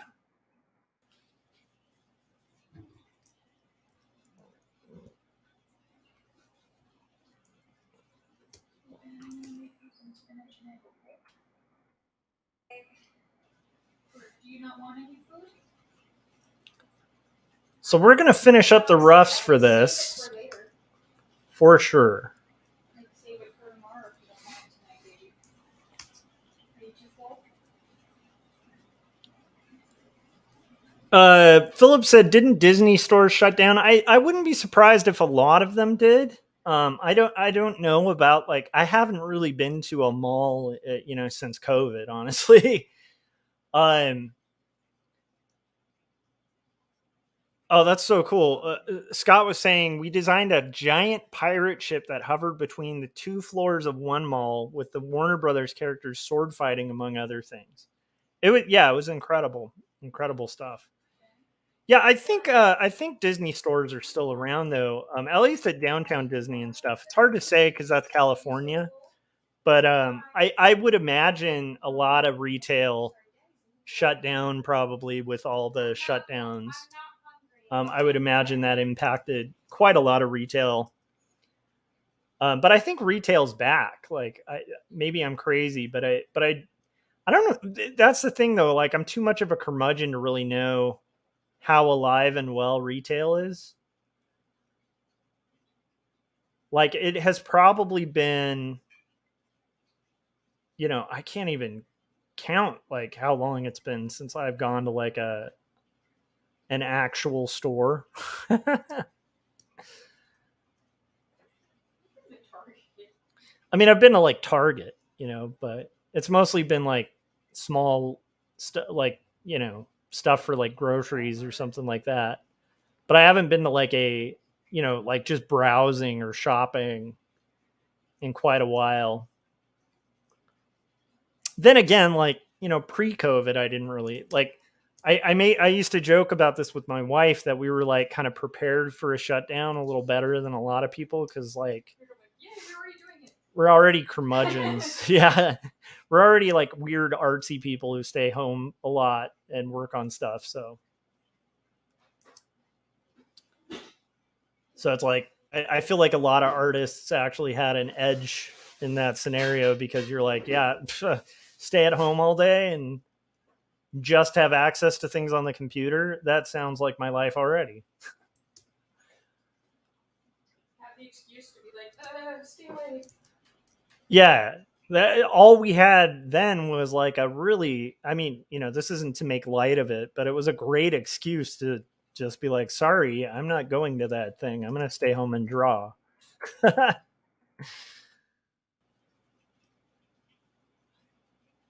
think I made a comment a couple during the thing that like, I think there's going to be a lot of great work that was made, during that time. It's one positive out of that horrible experience, And another positive.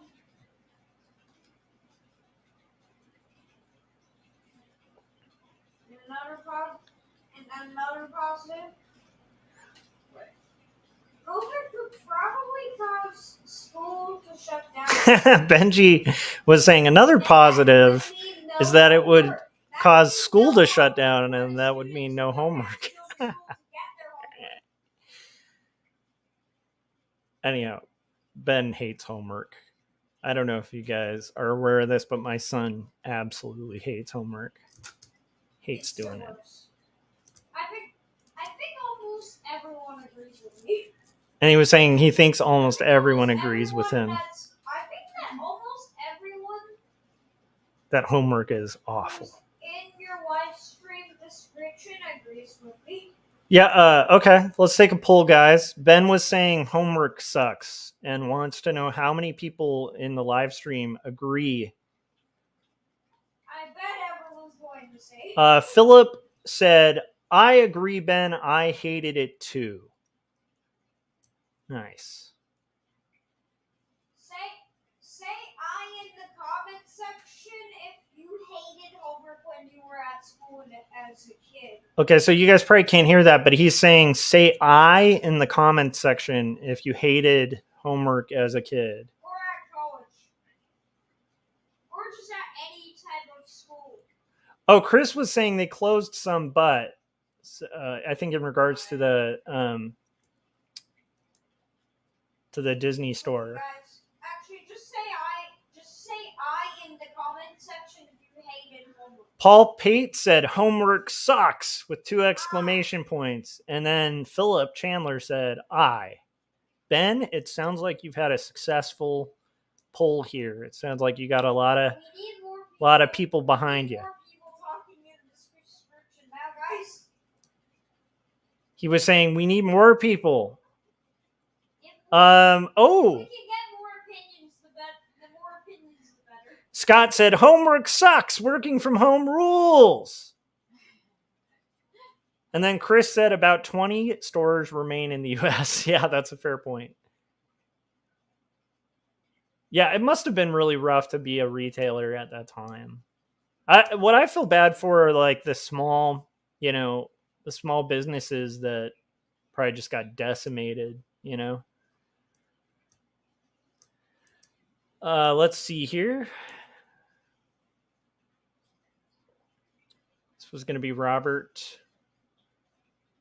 I don't know what's up with that nose. What up with that nose?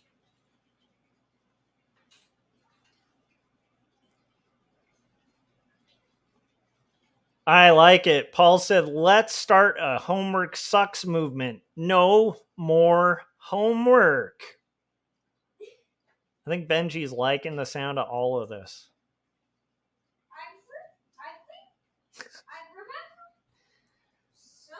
I'm pretty sure some schools have actually banned homework. Ben is talking, he said there's some schools that have actually banned homework. I think. He thinks. Well, I actually looked it up. I actually saw it online. Paul also said I'd actually be out of a job though if if they got rid of homework. I like the idea. But it still sucked doing it though. Yeah, he's got a fair point. Benji said he knows, but it still sucks doing it. Which I concur, Ben. It sucks so much. And then he continued to talk about how much it sucks. I think everyone in the chat is going to start saying how much. I think everyone in the chat is going to argue about how much it sucks. Now that I've even mentioned that. Benji was saying everyone in the chat will be now arguing about how much it sucks. That's actually a really good prompt. Maybe we can argue about how bad homework sucks. I'm not asking you to argue. I'm just saying that's what I think is about to happen. He said he's not asking you guys to argue. He just thinks that's what's about to happen. I love the passion that my son is speaking with. Even though homework is a necessity and something we have to do, sometimes in life we have to do things we don't want to do, it still sucks.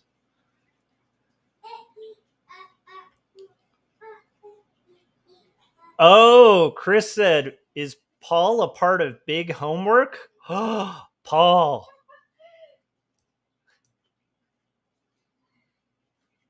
Were we infiltrated, guys? Well, to be fair, I'm going to be substitute teaching in the next few days, so I'm going to be part of the problem, guys.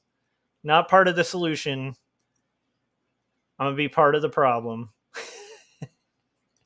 Well, that sucks. Benji was like, that sucks. Yes, it does. Yeah, you're going to be giving out our homework now. Yep, I'm going to be the one handing it out, saying, You guys do your homework. But that's only because teachers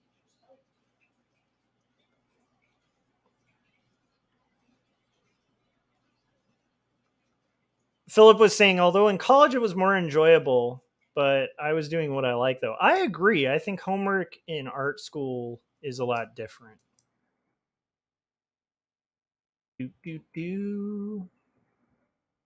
Nice. Paul said, I just finished page 116 at home.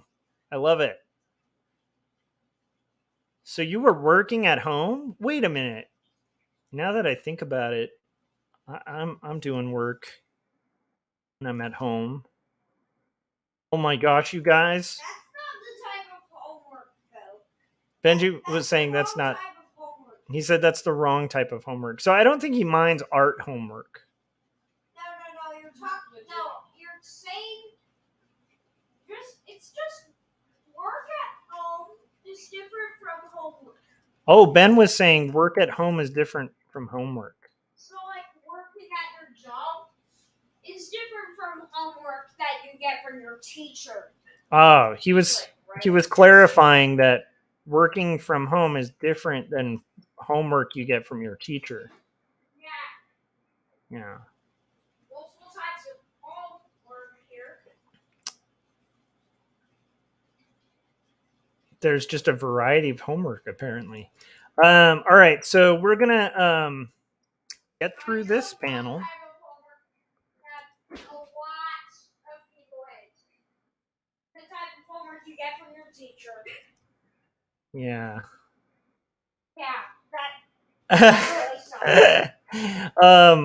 Ben, Paul Pate was saying it's worse, Benji. It's worse. It does. It's the worst thing. It's the worst thing to ever exist, right? No, I think work. I think Paul's saying that work is actually worse than homework. No, it's not. It definitely isn't. Trust me, you guys. It's not. Benji was saying to trust him that it's not. Okay. This is very interesting. I feel like a middleman here, translating what Ben is telling you guys. Paul was saying, "Don't grow up. It does get worse." We can't control our growing. Oh, that's a good point. Ben was saying we can't control it. I know. I've been looking for that solution, Paul. Like, is there a way we can just prevent him from getting bigger? But he keeps getting bigger. I don't know what's going on. Okay. All right, guys. We have 3 panels down. Now we're going to play another trailer, take another break, and then we will continue knocking out knocking out all these road wolves. Hi, hi, hi, hi. My wife just stopped me saying, Josh. that gets stuck in my head. Speaking of knocking on heaven's door, here is Christopher Runciman's trailer. Hi, my name's Chris and I like comics. I want to talk about this comic for a second here. I just got this in. I ordered it direct from my local comic shop through Diamond Distributing. It's Joshua Kemble's Jacob's Apartment. I really enjoyed this book. There's all kinds of comics out there, let's be honest. There's fun comics, there's superhero comics, there's young adult comics, there's adventure comics for kids. There's so many different things under the planet. But there's also an entire subgenre of alternative books. Real life, real world depictions in comic book form. Situations that happen to each and every one of us. And this is a fine example of that. If you get a chance, order this book from your local comic shop. You won't be disappointed. I can't sing its praises high enough. Okay? Check it out. Jacob's Apartment by Joshua Kemble. So my wife is now angry with me for getting knocking on heaven's door stuck in her head. Okay, so this is going to be, I plan to...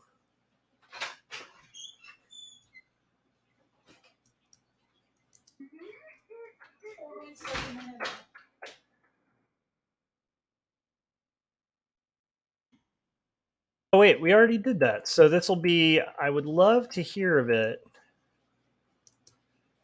That actually makes more sense. I would love to. Do you guys do that? Get annoying songs stuck in your significant other's head? I feel like that's half my job as a husband. There's just something in me that I'm like, oh, that's annoying. I must do it. I must continue. Only. I don't even mind that song. It's just when it's on repeat and you don't know all the lyrics. Yeah. It's just like this one part that over. Well, and if it was the Dylan version, you probably wouldn't mind. It's just the fact that I put the Guns N' Roses one in your head by going hi, hi, hi, hi, hi. That was for you guys. Hey guys, I'm singing songs here. I'm working on art. If you haven't yet, what are you doing? Hit that like button. Smash that like button so hard that your keyboard explodes. Smashing the like button isn't pressing a key on your keyboard. Clicking it, smashing it so that your mouse explodes. Ben corrected me. He was like, they aren't going to use their keyboard. Maybe you should be a bit more gentle with the like button. And Ben was also recommending maybe you guys should be gentle with it, not to break your mouse. That's a fair point. Don't break your mouse when you're clicking like as this stream is going. Also, please subscribe. Oh, and Ben said to please subscribe if you guys haven't yet. That's actually a really good point. I don't think that there's anyone on YouTube who would ever say, please don't subscribe to my channel. Oh, wait, she's supposed to be looking over here. I have no idea what I am doing right now. Okay. So we have now Elizabeth looking over here. I have no idea what I am trying to do right now.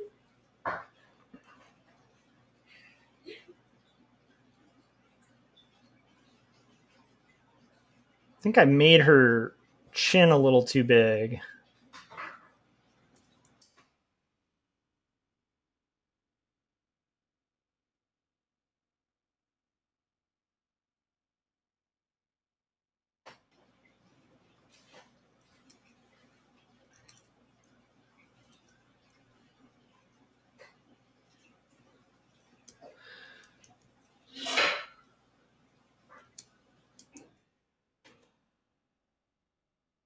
Okay, and Elizabeth's going to be here.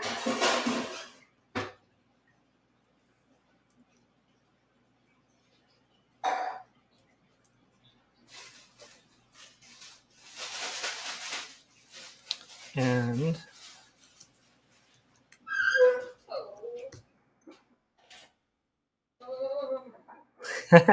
my wife opened a door and it squeaked like the nails on a chalkboard, and she was like, oh. How are you guys doing? It sounds like, Paul, you got some comic pages done. That's awesome.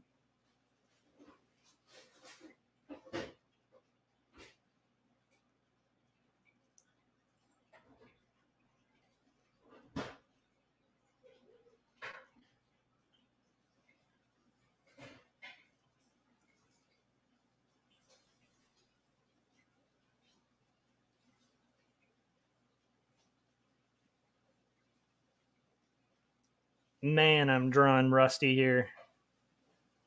Do do do do do do do do do do do do do do do do do do.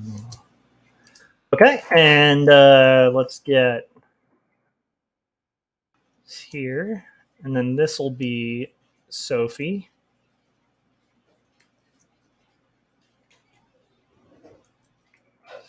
And her kind of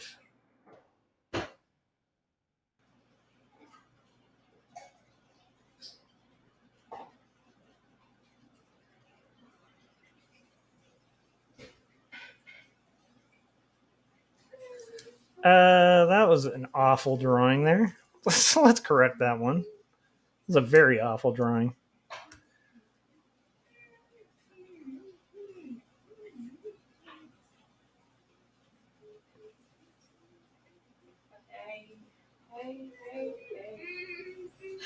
Now it's backfired on me. Now my wife has gotten that song stuck in my head. Because she just sang it. And like now I have that. So one thing I'm wondering is like, who's the producer who told Axl Rose to go, hi, hi, hi, hi, hi? That man deserves credit. So I've been going down a rabbit hole of Pixies stuff. I love the Pixies, and I was just like kind of curious about what happened years ago with Kim Deal. And I wasn't curious about the first one because I've already heard that story, right? But I was just like, I needed a refresher. Like, why did Kim Deal like not do? Like, why was she kind of ousted from the band? Like this most recent reunion. And then I was also thinking, like, who's her replacement and kind of looking into all of that, listening to some of their newer stuff. It is missing that magic. And I love Frank Black's solo stuff quite a bit. But there's something missing when you have the Pixies without Kim Deal. And then I was, like, going down a rabbit hole of, like, the Deal sisters and the Breeders. And it was a lot of fun. There's like a documentary that was made that I had totally missed of their like reunion show. That was fascinating. I didn't know Joey Santiago does a lot of film soundtracks. I didn't know that. I don't know. It was really interesting. Have you guys ever found yourself like watching just like a bizarre, like going down a web of like, oh yeah, I really love this band or I love this thing, and then just find yourself watching like a million things about it and then being like, what am I doing? Yeah, remember when I was watching all that stuff about BTS for like 4 hours? Oh, Mai was talking about she's gone down that with like BTS, which is one of her favorite groups.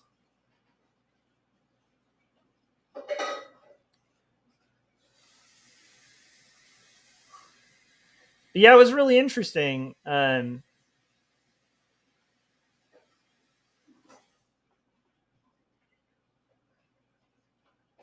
It's just fascinating to see, like, you know, it's always interesting to me that everybody's just a person, you know, like they're all just people. Like Frank Black's just a person, or Black Francis, or Charles, I guess I should call him. That's his actual name. But I don't know. It's just it's fascinating, you know, that they did this iconic. Like it is one of those weird stories of like. To me, it's kind of tragic that there was a point in time where like Joey Santiago, one of the best lead guitarists I think that ever existed, was like just almost completely broke, you know. And David Leverling, the drummer, was like doing magic shows and stuff and like homeless for a while and like all these things. And it's like, but these are the Pixies, you know? It's like the Pixies. It's always crazy, you know. It's interesting. But it was also fascinating because, like, I was just thinking about, like, Kim Deal and what a force of nature that woman is. Like, the Deal sisters are so rad, you know. And then I was remembering the song. Like, there's a song called Cool as Kim Deal. And it's like a, not Dandy Warhol. It is Dandy Warhol's. Dandy Warhol's did that song. And then I was remembering as a kid, I thought Kim Deal was like the coolest person on the planet.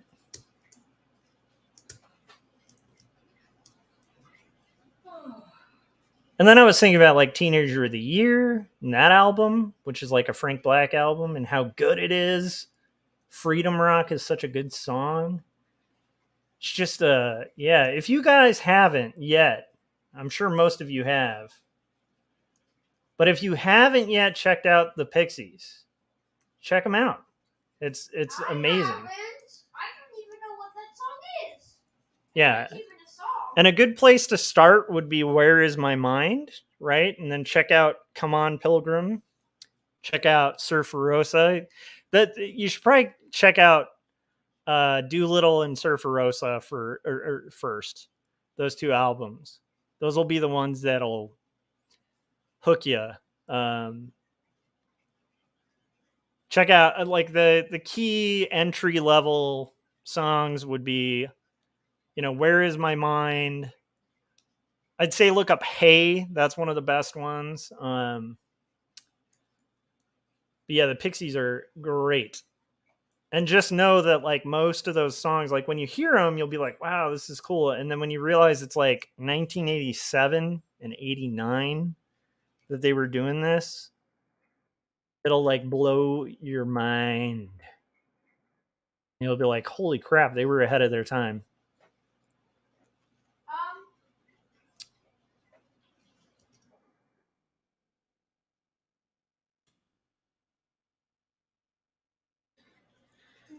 But yeah, and then Frank Black had like a lot of solo work. Kim Deal was the bassist for the Pixies, and then the Pixies broke up.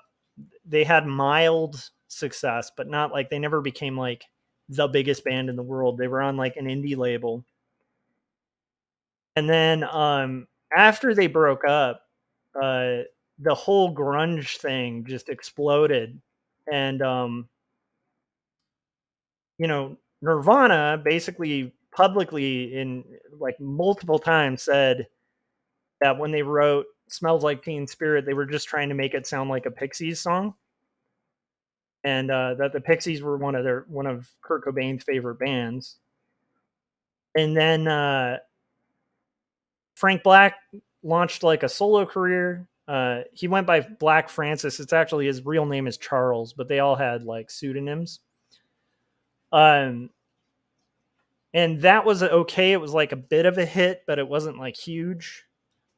And then Kim Deal came out of nowhere, forming a band with her sister, who had just learned guitar, called the Breeders, who ended up exploding. So they had that hit, Last Splash, which I think most people have heard that song, which is like that boom doo doo doo doo, boom doo doo doo doo. Boom doo doo doo doo doo doo doo doo doo doo doo. Anyhow, so that's Cannonball, which is like blew up, and then she ended up being bigger probably than the Pixies with that band because they had a radio hit.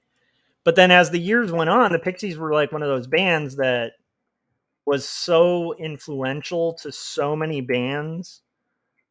They had kind of like the sound of like Weezer's Blue album before the Blue album.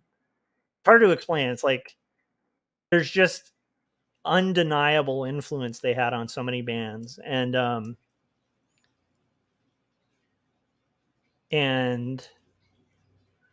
so Frank Black put out all these solo albums.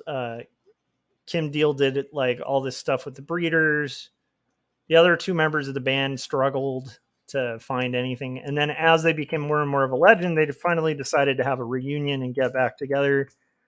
And their breakup was bad. Like, I think Frank Black just broke up the band by like faxing everybody. Like, he just mid-tour was like, we're done, and tomorrow's our last show. And he like faxed them. And it was because of a rift with him and Kim.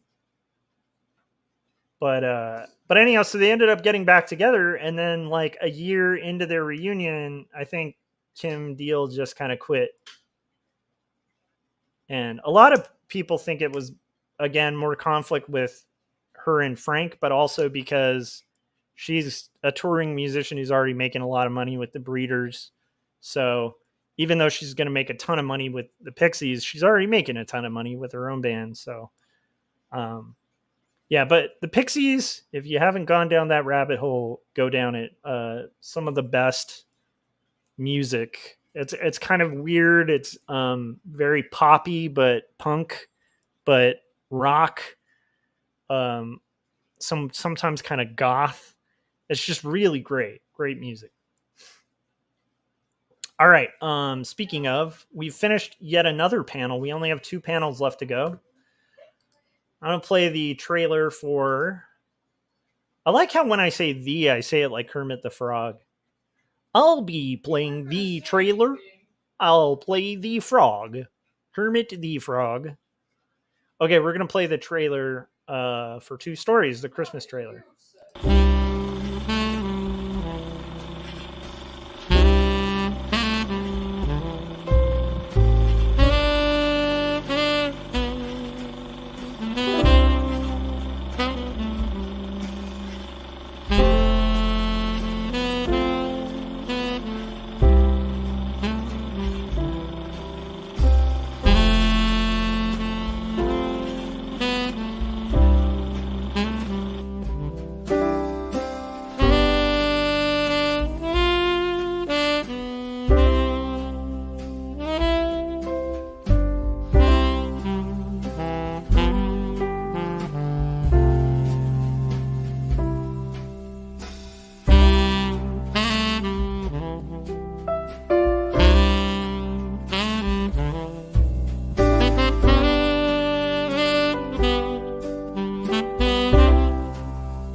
All right, so we're gonna do, but anyhow, they're they're one of the most influential bands of the late '80s. That kind of like ended up being, it's like this little indie band that ended up influencing like most of the bigger bands that came after.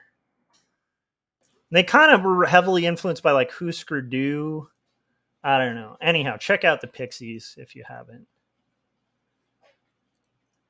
It's also a fun rabbit hole, and it's great music, so it's like it's fun. Like they, don't check out their new stuff though. Check out like their first 4 albums, and then if you like their new stuff, cool. A lot of people don't think it's the same without Kim Deal, including myself. Like as much as I like Frank Black, I feel like it's not quite the same. It's not bad. It's pretty good. It's just, it sounds more like Frank Black, like Frank Black's albums, which I don't mind. Like it's good stuff, but not quite the same.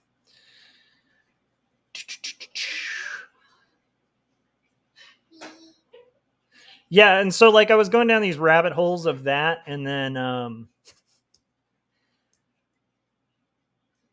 was trying to remember, like there was a band I really liked that was a hardcore kind of thrashy punk band called Dillinger Escape Plan. So while I was working on stuff, I was like listening to some old Dillinger Escape Plan stuff, and then I was like, oh yeah, they were like wild in concert. The guy used to like breathe fire, and they get in like fist fights with people in the crowd. It's crazy. It's a crazy band. But then I was like, what happened to the guitarist? Like he was one of the most incredible guitarists. I think he's on most lists of like the best guitarists ever. And a lot of people have not heard of Dillinger Escape Plan except like hardcore like metalheads. And yet like this guitarist, he's in this like obscure band that never really got, like they weren't tiny, but they never got huge. They sort of were like just steady. And so I ended up finding out that the guitarist ended up, now he's in Suicidal Tendencies, which I thought was amazing. Wow. So anyhow, that's all the nerdy, weird music stuff I was checking out the last few days, where I just was going down these like music rabbit holes, and then I'm like, I need to be working on my comic. That's what I should be doing. But I feel like it was kind of like a last moment of I don't know, before all the stuff starts tomorrow, where I get to do my first gig as a sub. So I'll let you guys know if that's hell. If it ends up being like awful.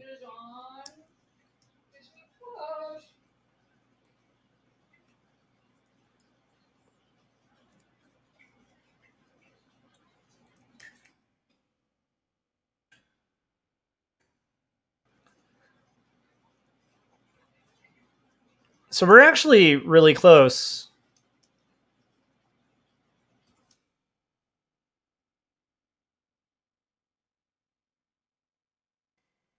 Oh, she's supposed to be smiling at her.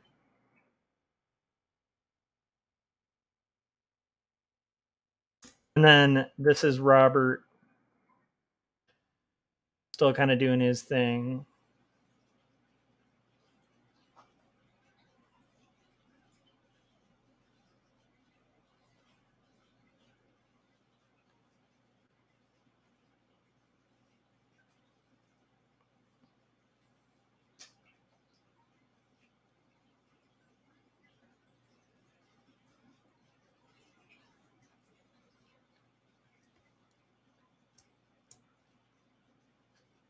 And I still haven't learned this guy yet. So I kind of want to see him. How are you guys doing? So yeah, I don't know. Sometimes I'll go through that. In fact, now that I think about it, the next one I do, if I ever do another, it's going to be going down the Neutral Milk Hotel hole. That's what I'll probably do, because I'm kind of curious what happened to that band. That's another one of those weird ones that was like super influential and then just boom, out of nowhere kind of disappeared. And I've read a bit about it, but I kind of forget. So that'll be my next one.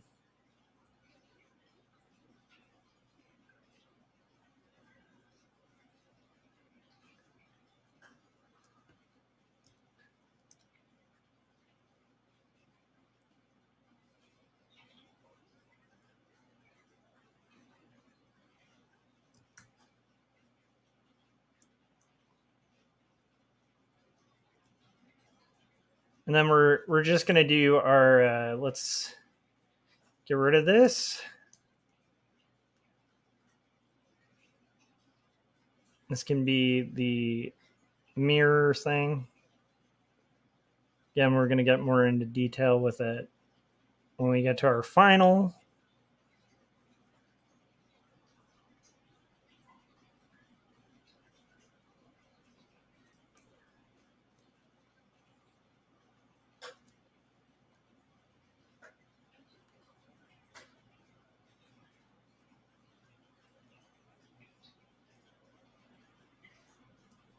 And I believe up here will be the roof. The roof is on fire here. Okay.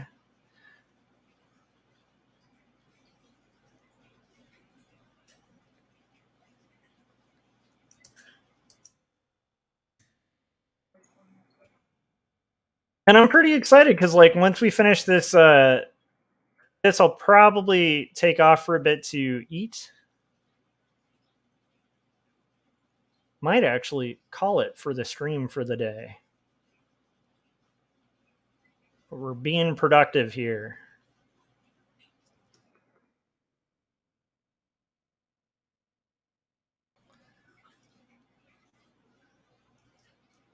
Does anybody else plan on streaming tonight or today? You know, I can send people your way whenever we wrap this one.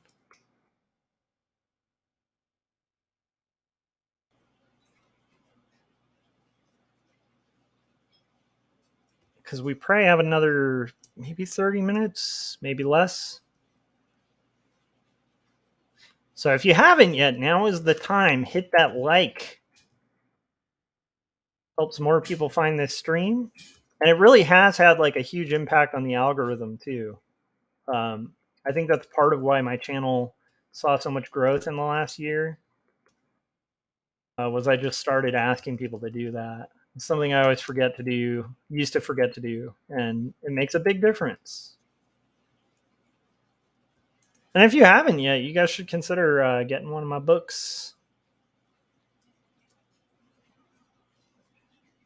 If you've gotten one, you should consider getting two.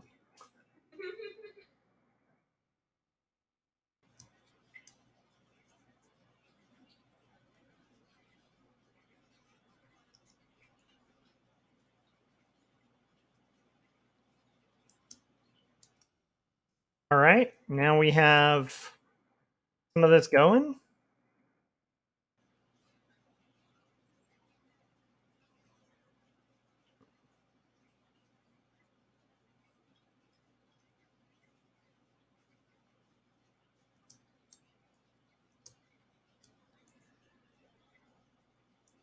And we just have one panel left for this thumbnail. So this is going to be her just saying, I understand.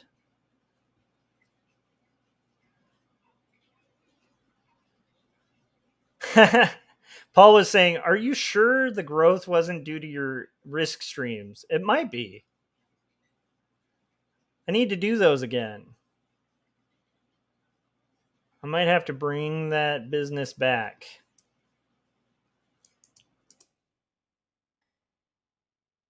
Paul was, of course, joking. But I'm not, man. Risk is a great game. I have been getting my butt handed to me on it. I am no longer a master. I'm trying to regain my master status. I came real close to being a grandmaster, and then it all started crumbling from there. So I gotta up my game on my strategy or something. I'm sure there are probably some people out there who could just try it and just become a grandmaster instantly, but I am not one of those people. But I will get there. I will get to grandmaster. 100% will.